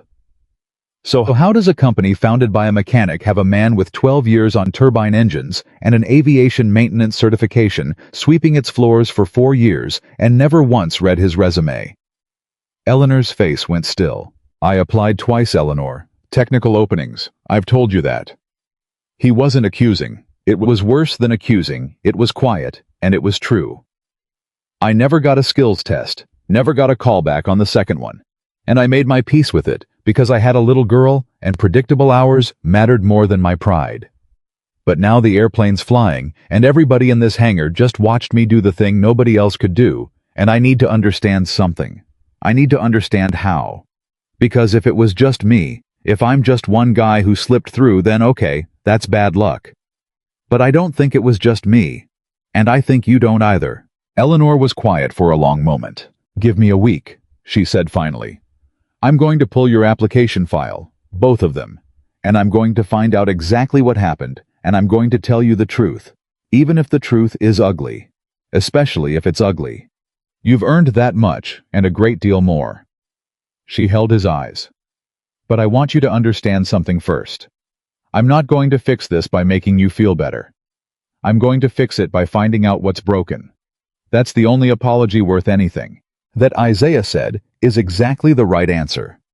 It took her 4 days, not a week, and what she found kept her up 2 of the 4 nights. She pulled Isaiah's file first. Both applications. The first 3 years ago for a junior technician opening. The application was clean. The certification listed the 12 years of military turbine experience, laid out plain references from 2 commanding officers, and stapled to the front a single handwritten note from the hiring manager, a man named Gerald Voss, who still worked in the building. Not a cultural fit. Overqualified on paper, but concerns reliability. Single parent will need to leave for child. Pass. The second application, 18 months later, for an apprenticeship slot. Same certification, same experience. And this time, no interview at all. A rejection auto-generated with a second note, Voss again. Same applicant as before. Already passed once. Not worth the interview. Recommend we fill with the Dawson kid, good family, flexible, no complications. The Dawson kid. Eleanor pulled that file next. 19 years old. No certification. No experience beyond a high school shop class. Hired into the apprenticeship over a decorated veteran with 12 years and a professional credential, and given she checked a flexible schedule to accommodate his community college classes. The exact flexible schedule that had never once been offered to the single father who needed to make a 3:15 bus. She sat with that for a long time. Then she did the thing that took the 2 sleepless nights. She pulled every technical hire for the last 5 years, and every rejected applicant, and she laid them side by side, and she made herself look at the pattern without letting herself look away from it. It was there. It wasn't subtle once you were willing to see it. The people who got the practical skills, assessments, the apprenticeships, the flexible schedules, the second chances. They looked a certain way, came from a certain kind of family, were a certain thing to the interview. And the people who got the handwritten notes about cultural fit and complications and reliability concerns looked a different way. A Latina parts clerk named Sofia Reynoso rejected twice for a technician track despite 6 years of flawless inventory work and a night school engineering associate's degree. An older black mechanic named Willie Carter passed over for lead 3 times in favor of younger white men he'd trained. A kid from the north end of the city named Marcus Webb, no relation to anybody, turned away from an apprenticeship for attitude after asking in his interview whether the company offered any tuition assistance. Eleanor Whitmore sat in her office at 2 in the morning with her father's company spread out in front of her in files and rejection notes, and she understood finally and completely that Isaiah Bennett was not a man who had slipped through a crack. He was a man who had been caught by a filter that was working exactly as it had been built to work, screening out competence whenever competence arrived in the wrong package. And she had run this company for 6 years and never once looked at it because it had never once cost her anything. Until it cost her 4 years and $1.3 million and very nearly her father's airplane. She called Isaiah into her office on the 5th day. She had the files on the desk, and she didn't soften any of it. "I'm going to read you what your hiring manager wrote about you." Her voice was steady, only because she was holding it steady with both hands. "And I want you to hear it from me in this office, because I think you already know it in your bones, and you deserve to hear somebody with my name say it out loud." And she read it. Not a cultural fit. Concerns reliability, single parent. Pass. The second one. Not worth the interview. The Dawson kid, good family, no complications. Isaiah sat very still through all of it. His face didn't change much. He'd known the way you know a bruise is there before you press it. But something moved behind his eyes and his jaw set, and when she finished, he was quiet for a long moment. "Gerald Voss," he finally said. "He still works here." "He does, for now." "Don't fire him." Isaiah said it fast, and it surprised her. "I mean it, don't." "Isaiah, he wrote—" "I know what he wrote. I heard you read it." Isaiah leaned forward. "But if you fire Gerald Voss and put out a press release about it, then everybody in this building gets to feel good for a week, and Gerald Voss becomes a martyr, and nothing changes." The next hiring manager writes the same notes with more careful words. "You didn't have one bad apple, Eleanor. You showed me the files. I know you looked past just me." "How many?" Eleanor's throat worked. "You're the clearest case. You're not the only one. There's a parts clerk, an older mechanic, at least 2 apprentice applicants. And those are just the ones where somebody was careless enough to write down what they were thinking." "Right." Isaiah sat back. "So it's not Gerald. Gerald's just the guy who wrote it down. The problem is a system that let Gerald's gut decide who was worth a skills test and who wasn't. And you don't fix a system by firing the one man honest enough to put his bias in ink. You fix it by taking the decision away from anybody's gut. You make everybody prove it with their hands blind before anybody sees a face or a name or a zip code." Eleanor looked at him for a long moment. "You've thought about this." "I've had 4 years of mornings with a broom to think about it." He almost smiled, but it didn't quite make it. "You want to know what I thought about standing next to that dead jet every morning? I didn't think about how unfair it was to me. I did at first, but you can't live there, it'll eat you. So after a while, I started thinking about how many other people were out there getting the same treatment I was. Guys I served with. Smart as hell, hands like magic, and they came home and got told they weren't a cultural fit for a job they could do in their sleep." His voice got quiet. "There's a whole army of us, Eleanor. Overlooked, filtered out, sweeping floors we could be running. And every single one of us is a fuel control unit nobody bothered to listen to." The room was silent. "So here's what I want." Isaiah folded his hands. "You asked me the other day about a reward. Here's the reward. I want a real technical position, one that matches what I can actually do with hours that let me make my daughter's bus. That part's for me, and I'll take it and be grateful. But that's the small part." He held her eyes. "The big part is this. I want you to build a way for people to prove what they can do, without anybody seeing their face first. Blind practical assessments.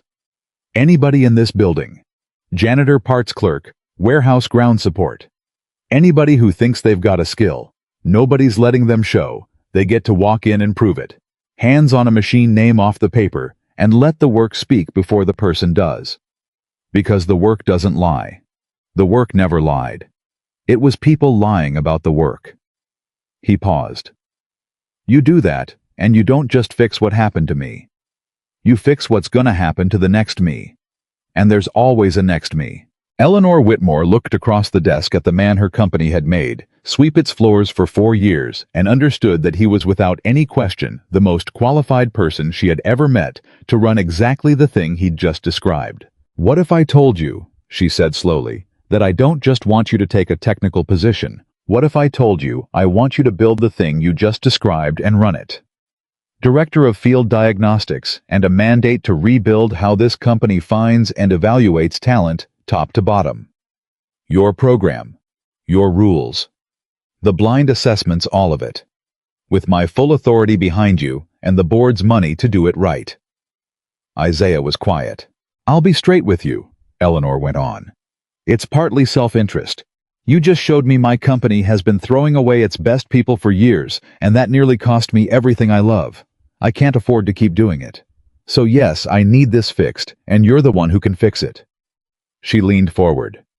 But it's also the right thing, and I'm tired of only doing the right thing when it happens to also be the profitable thing.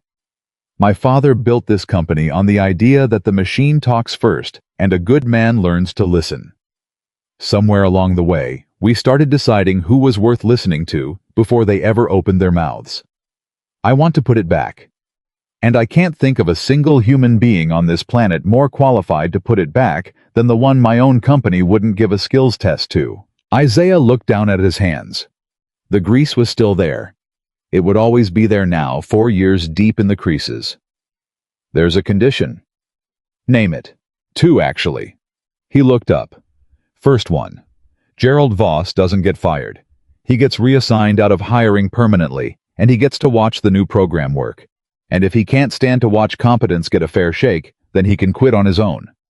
But I'm not building something good on top of somebody's public humiliation. That's not who I am, and it's not what my daughter's watching me be. Eleanor nodded slowly.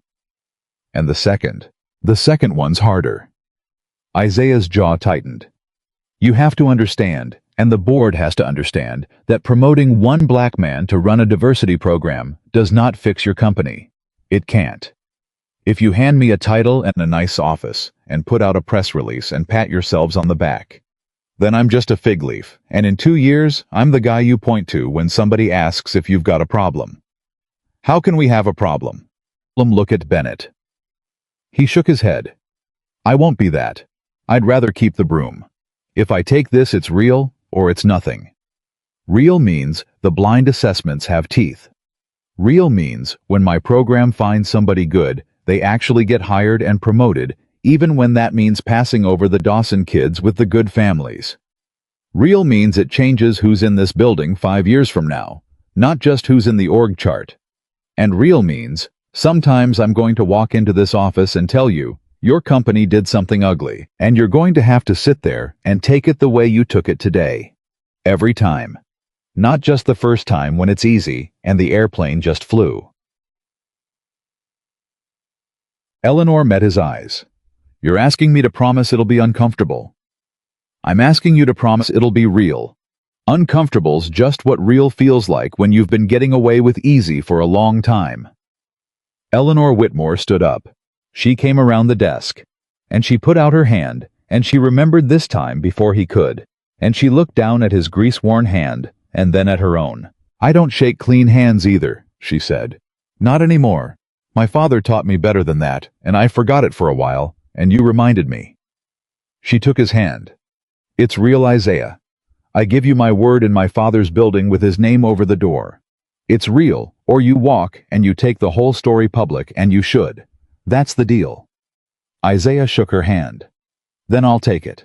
The news went through the building in about an hour, the way news does. The broom man was going to be director of field diagnostics. The broom man had a real office and a real title and the CEO's full backing. And the reaction split exactly the way you'd expect the people who'd stayed late that night, who'd handed him tools, who'd watched him find what nobody else could find. Those people were glad, some of them fiercely glad. And a few others went quiet in the way people go quiet when a world they understood stops making the sense it used to. Gerald Voss found Isaiah in the hangar that afternoon. He was a heavy-set man in his late 50s, and he stood at a careful distance, and his face was doing something complicated. "They tell me you saved my job." Isaiah looked up from the workbench. "I told them not to fire you. That's not the same as saving it." "Why?" Voss's voice was tight. "You saw what I wrote. Everybody's seen it now. I know what I wrote about you. Cultural fit. Complications." He swallowed. "You had every reason to want me gone. Why'd you keep me?" Isaiah set down the tool he was holding, and he took a long moment, and when he answered, there was no cruelty in it at all, which somehow made it land harder than cruelty would have. "You know what a cultural fit is, Gerald. It's a thing people say when they've got a feeling in their gut, and they don't want to look too hard at where the feeling came from." He wiped his hands. "I don't think you woke up in the morning trying to keep a good mechanic out of a job. I think you looked at me, and your gut told you a story about who I was, and you trusted the story instead of the file. And that's the whole disease right there. It's not that you're a bad man. It's that your gut got to make a decision it had no business making, and nobody ever made you show your work." He picked the tool back up. "The new program's gonna make everybody show their work. Blind assessment. Hands on the machine before anybody sees a name. You included if you ever want to come back to hiring, which you won't because you're reassigned. But the point is, I don't need you fired, Gerald. I need you watching. I need you to stand there and watch every person you'd have written a note about walk in and prove you wrong with their hands. That's worth more than your job. That's the part that might actually change something in you." Gerald Voss stood there for a long moment. And then, to his own evident surprise, his eyes filled, and he had to look away, and when he spoke his voice was barely there. "My old man was a machinist," he said. "Detroit. Got passed over his whole life for guys with the right last name. He used to come home and—" He stopped, started again. "I don't know when I turned into the guy doing it to somebody else. I genuinely don't know how that happened. It happened slow," Isaiah said quietly. "That's how it always happens. Nobody decides to be that guy. You just stop checking your gut one small time at a time until the gut's running the whole show."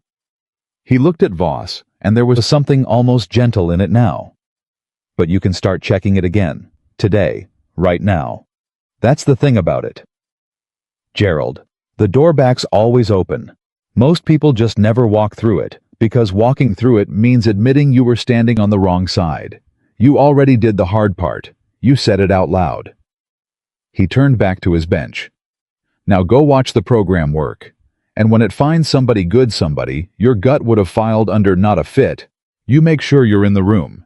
You owe your old man that much." Gerald Voss wiped his face with the back of his hand and nodded and walked off without another word, a man carrying something heavy in a direction he hadn't expected to walk. That evening, Isaiah picked Maya up from Ruth's, and this time he wasn't late, and this time he had news. "Bug, I got something to tell you." He crouched down in Ruth's living room, and Ruth stood in the kitchen doorway pretending very hard to be doing dishes. "You know how I fix airplanes. You fixed the big one." Maya said it like a fact of nature now, which to her it was. "I did. And because I fixed it, and because the lady who owns the airplanes saw what I could do, I got a new job, a real one, no more floors." He watched her face. "I'm going to be in charge of finding out what people are good at. My whole job is going to be making sure that when somebody's good at something, the right people actually find out, instead of nobody ever giving them a chance." Maya frowned, working it through. "Like nobody gave you a chance." Isaiah went still. He hadn't said that part. She'd just seen it the way she saw everything. "Yeah, Bug." His voice was thick. "Like nobody gave me a chance. My whole new job is making sure the next person like your daddy, they get their chance. First time, not 4 years late." And Maya, 6 years old, threw her arms around his neck and said the thing that undid him completely right there on Ruth's carpet. "So now you're the one who gives people chances." Isaiah held his daughter and looked up at the ceiling, and this time he didn't fight it. And Ruth in the kitchen doorway had long since given up pretending to wash dishes. And outside the window, the first evening lights were coming on all across Hartford, a whole city full of people nobody had listened to yet. "Yeah, Bug," Isaiah Bennett said into his daughter's hair. "Now I'm the one who gives people chances." The program opened for its first blind assessment 11 weeks later, and Isaiah insisted on running the very first one himself. He'd built the whole thing from the ground up, and he'd built it the way he did everything, carefully by the book, with no shortcuts and no room for anybody's gut to sneak back in. Applicants signed in by number, not name. They worked behind a partition on a real engine with a real fault, and the only thing anybody evaluating them could see was the work. Not a face, not a uniform, not a zip code or a last name or a way of talking. Just the hands, and what the hands could do, and whether the person behind them could find the truth in a machine. "It's the whole idea," he told Eleanor the morning they opened. "You take away everything a gut can grab onto, and all that's left is the work." And the work never lied. It was always people lying about the work. The first person through the partition was Sophia Reynoso, the parts clerk who'd been rejected twice for a technician track, despite 6 years of flawless inventory and a night school engineering degree. She didn't know Isaiah had pulled her file. Nobody had told her anything except that there was a new program blind and anybody could try. She found the seated fault, a cracked injector line the evaluators had hidden deep in the assembly in 19 minutes. Then she found the second fault they'd planted to see if anyone would stop at the first. Then she found a third problem. The evaluators hadn't planted at all. A genuine wear pattern on a bearing that nobody had noticed, and she flagged it. And Franklin Shaw, sitting on the evaluation panel, where he couldn't see her face, leaned over to Isaiah and whispered, "Who is that? That's factory rep work." "That's a parts clerk," Isaiah whispered back. "That's a parts clerk your company turned down twice." When they finally brought Sophia around the partition and told her she'd not only passed, but posted one of the highest scores they'd ever recorded, and that a technician track was hers, if she wanted it. The woman stood there for a full 10 seconds, unable to speak. And then she started to cry, and she pressed the heels of her hands to her eyes, and she said in a voice that Isaiah would carry for the rest of his life, "I've been telling them for 6 years I could do the work, 6 years. And nobody would let me stand at the engine. Nobody would just let me stand at the engine." "I know," Isaiah said quietly. "Believe me, Sophia, I know exactly." Willie Carter came through 2 weeks later. The older mechanic passed over for lead 3 times in favor of younger men he'd trained. He didn't find the fault fastest. He found it most completely, and then he did something none of the evaluators had ever seen. He wrote up an improvement to the inspection procedure itself, unasked a way to catch that class of fault 20 minutes earlier on every engine that came through the shop. The panel adopted it as standard the following month. It carried Willie's name. 31 years in, and it was the first thing at Whitmore Aviation that had ever officially carried Willie Carter's name. And then there was Marcus Webb, the kid from the North End, who'd been turned away from an apprenticeship for attitude after asking about tuition assistance. He came through the partition, angry, guarded, expecting the same wall he'd hit before. He found the fault in 24 minutes clean. And when Isaiah brought him around and told him he'd earned a fully funded certification and an apprenticeship starting Monday, the kid didn't cry and he didn't cheer. He just stood there with his jaw working, and finally he said, Why me? Everybody always told me why not." "Because you were good at the work, and nobody wanted to look at the work." Isaiah put a hand on the kid's shoulder. "That's it. That's the whole reason. There's no catch. You did it with your hands blind, and it was the best in the room that day, and so it's yours. Nobody's doing you a favor. You earned it." He gripped the kid's shoulder harder. "And here's the part I need you to hear, because I was you. 20 years from now, when you're the one with a good job and a nice title and somebody young and angry from your part of town walks in, you remember exactly how this felt. You remember somebody finally just looked at your work. And you do that for the next one. That's how this actually changes. One of us, then two of us, then it's just how things are done. Marcus Webb nodded slow, and something in his face came unclenched that had probably been clenched a long time, and he said, Yeah, I hear you. And he showed up Monday 20 minutes early, and he never once left early again in his life. Gerald Voss watched every single assessment. Isaiah made sure of it. He sat on the panel, not evaluating, just watching, because he couldn't be trusted yet to evaluate, and everyone including Gerald knew it. And week by week, face after face, he'd once have filed under not a fit. He watched competence walk in the door blind and prove itself with its hands over and over until the thing Isaiah had promised might happen to him started slowly to happen. Somewhere around the 5th or 6th assessment, Franklin caught Gerald Voss quietly wiping his eyes at the back of the room while a warehouse worker named Deshawn nailed a fuel metering diagnosis in record time. "You all right, Gerald?" "My old man could have done that," Voss said thickly, watching the kid work. "My old man could have done that his whole life, and nobody ever let him stand at the engine." He shook his head. "How many? That's what I keep thinking. All the years I was in that hiring chair. How many did I turn away who could have done that?" "I don't know," Franklin said honestly. "But you're watching now. That's the part that counts.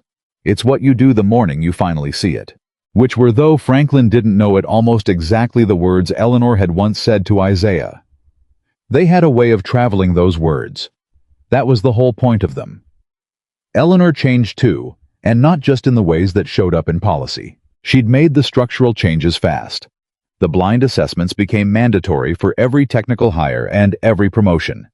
The cultural fit language was struck from every evaluation form in the building, and she'd sat down with the board and made them look at the same files that had kept her up at night, made Marcus Reed and Coleman and Vance stare at 5 years of handwritten notes until the room went very quiet.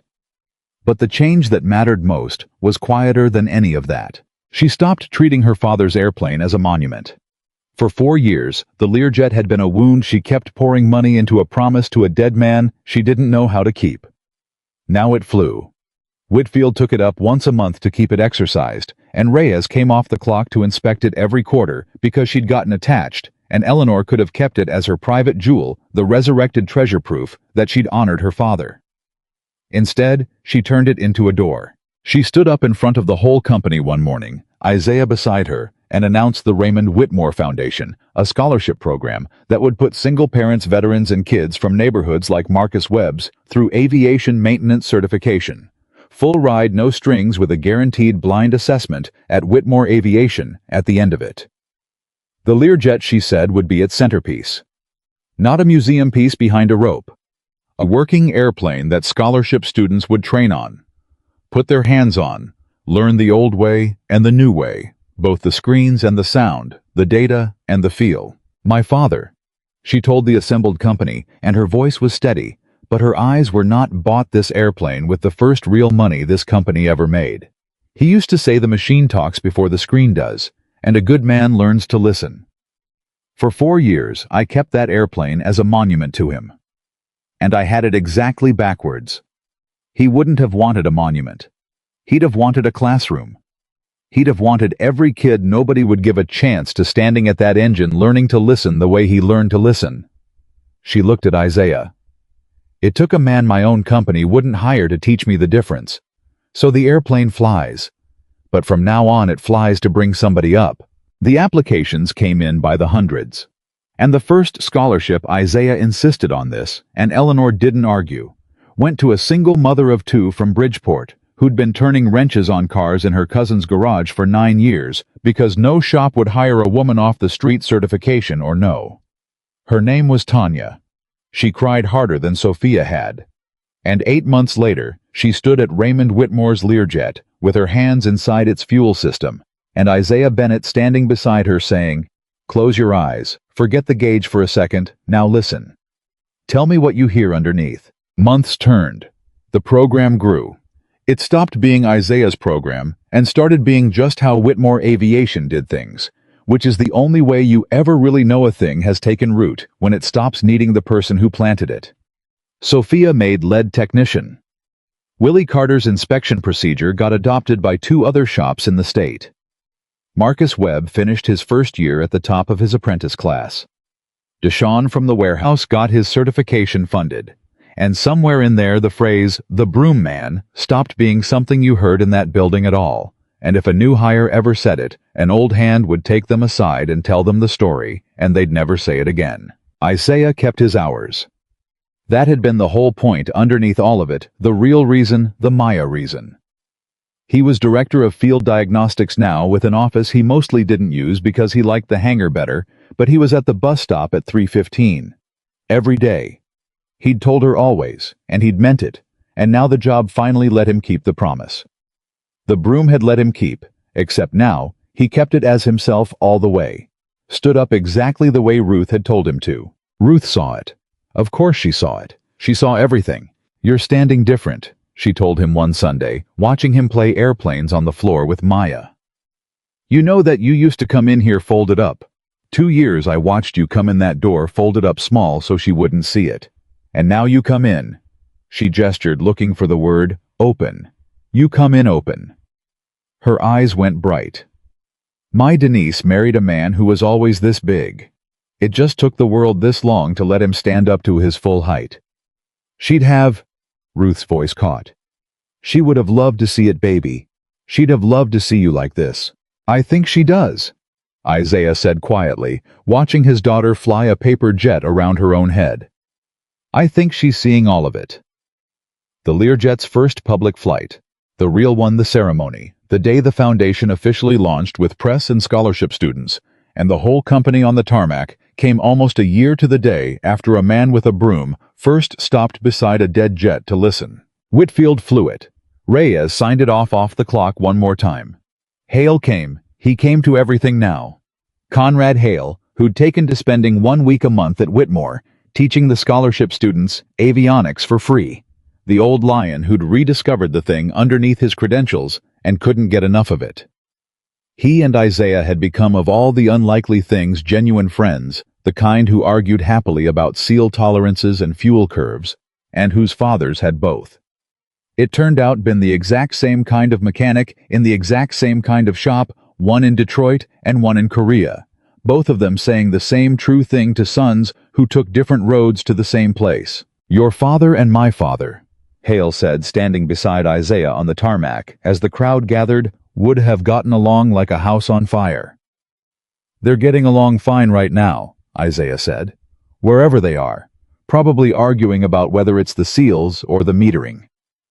Hale laughed, a real one, the kind that had been rare in him a year ago and wasn't anymore. "It was always the seals, Isaiah. I'll grant you that till the day I die. It was always the seals." Before the flight, Isaiah did the thing he'd been planning for a year without telling anyone, not even Eleanor. He walked Maya up the air stair and into the cockpit of Raymond Whitmore's Learjet. She was 7 now. Still small. Still the smartest person in most rooms she walked into, and she knew this airplane. The way other kids knew cartoon characters. She'd drawn it 100 times. She'd watched it fly. She'd been telling everyone at school for a year that her daddy fixed the airplane. Nobody else could fix. And now she sat in the co-pilot seat with her feet not reaching the floor and her eyes as wide as the sky. "Is this really the one, the sick one you fixed? This is really the one, Bug." Isaiah crouched beside her seat, and he took her small hand and he put it on the throttle quadrant beside his own bigger one, just resting there the way Eleanor had once told him her father had done with her when she was small. The way it had gone from Raymond to Eleanor, and now in a way none of them could have drawn up from a dead man, Isaiah never met through his daughter's hand to Isaiah's daughter's hand. Eleanor, standing at the bottom of the air stair, saw it through the cockpit window. And she had to turn away for a second because it was too much her father's airplane, her father's gesture. A little girl's hand on the throttle where her own had once been. And none of it would have happened if her company had given a man a skills test 4 years ago. The whole thing had turned on that. On one broom, one dead jet one morning, a man stopped to listen instead of walking past. "Maya." Isaiah's voice was low in the quiet cockpit. "You remember when you asked me why they made me clean the floors? You said people notice the uniform before they notice the person." "That's right. That's exactly what I said." He looked at her small hand under his. "Well, I want to tell you the rest of it now, because you're big enough for the rest of it." He took a breath. For a long time people looked at me, and they saw a uniform, and they decided that was the whole story. And I let them bug because I had you, and keeping you safe and fed and getting you to that bus mattered more than making them see me right. So I stayed small, on purpose, for you. Maya was watching him with her mother's serious eyes. But here's the thing I need you to know, and I need you to carry it your whole life. His voice got thick, and he let it. Staying small to protect somebody you love, that's not the same as being small.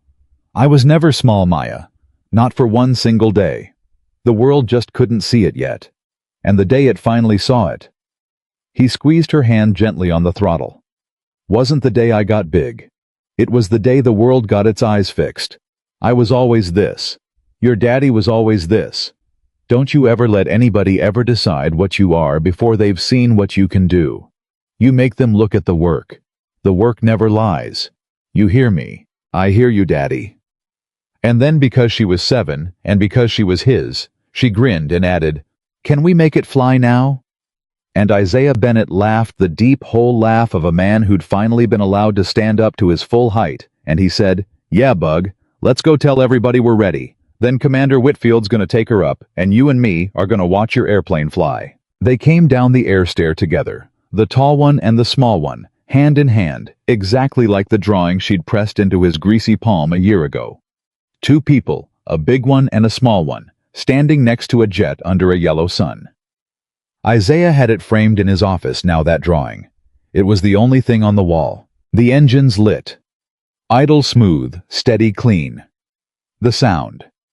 Isaiah could pick out of any noise on earth the sound of a machine telling the truth. Whitfield taxied out. And the whole crowd, the company, the press, the scholarship students, Sophia and Willie and Marcus and Tanya and Deshawn. Gerald Voss, standing at the back with his hat in his hands. Franklin Reyes Hale. Ruth with her arm around Eleanor. And Eleanor with tears. She'd stopped bothering to wipe the whole crowd. Watched Raymond Whitmore's Learjet turn onto the active run, its engines up to full clean power, and lift off into a flat, calm sky. And Isaiah, with his daughter on his shoulders one more time, did what he always did. He didn't watch the airplane. He listened to it. He stood on the tarmac, where he'd swept for 4 years, with his little girl's hands fisted in his collar, and he closed his eyes and listened to 2 engines that had refused to run for 4 years. Climb away clean and true and full. No stumble, no catch, no ragged, starving edge. Just the sound of the truth, finally getting told at altitude, carrying a dead man's dream and a company's second chance, and a whole line of people nobody had listened to yet up into the open sky. "Daddy," Maya's voice right above him. "You're doing the far-away thing." He opened his eyes and smiled, and for once he wasn't far away at all.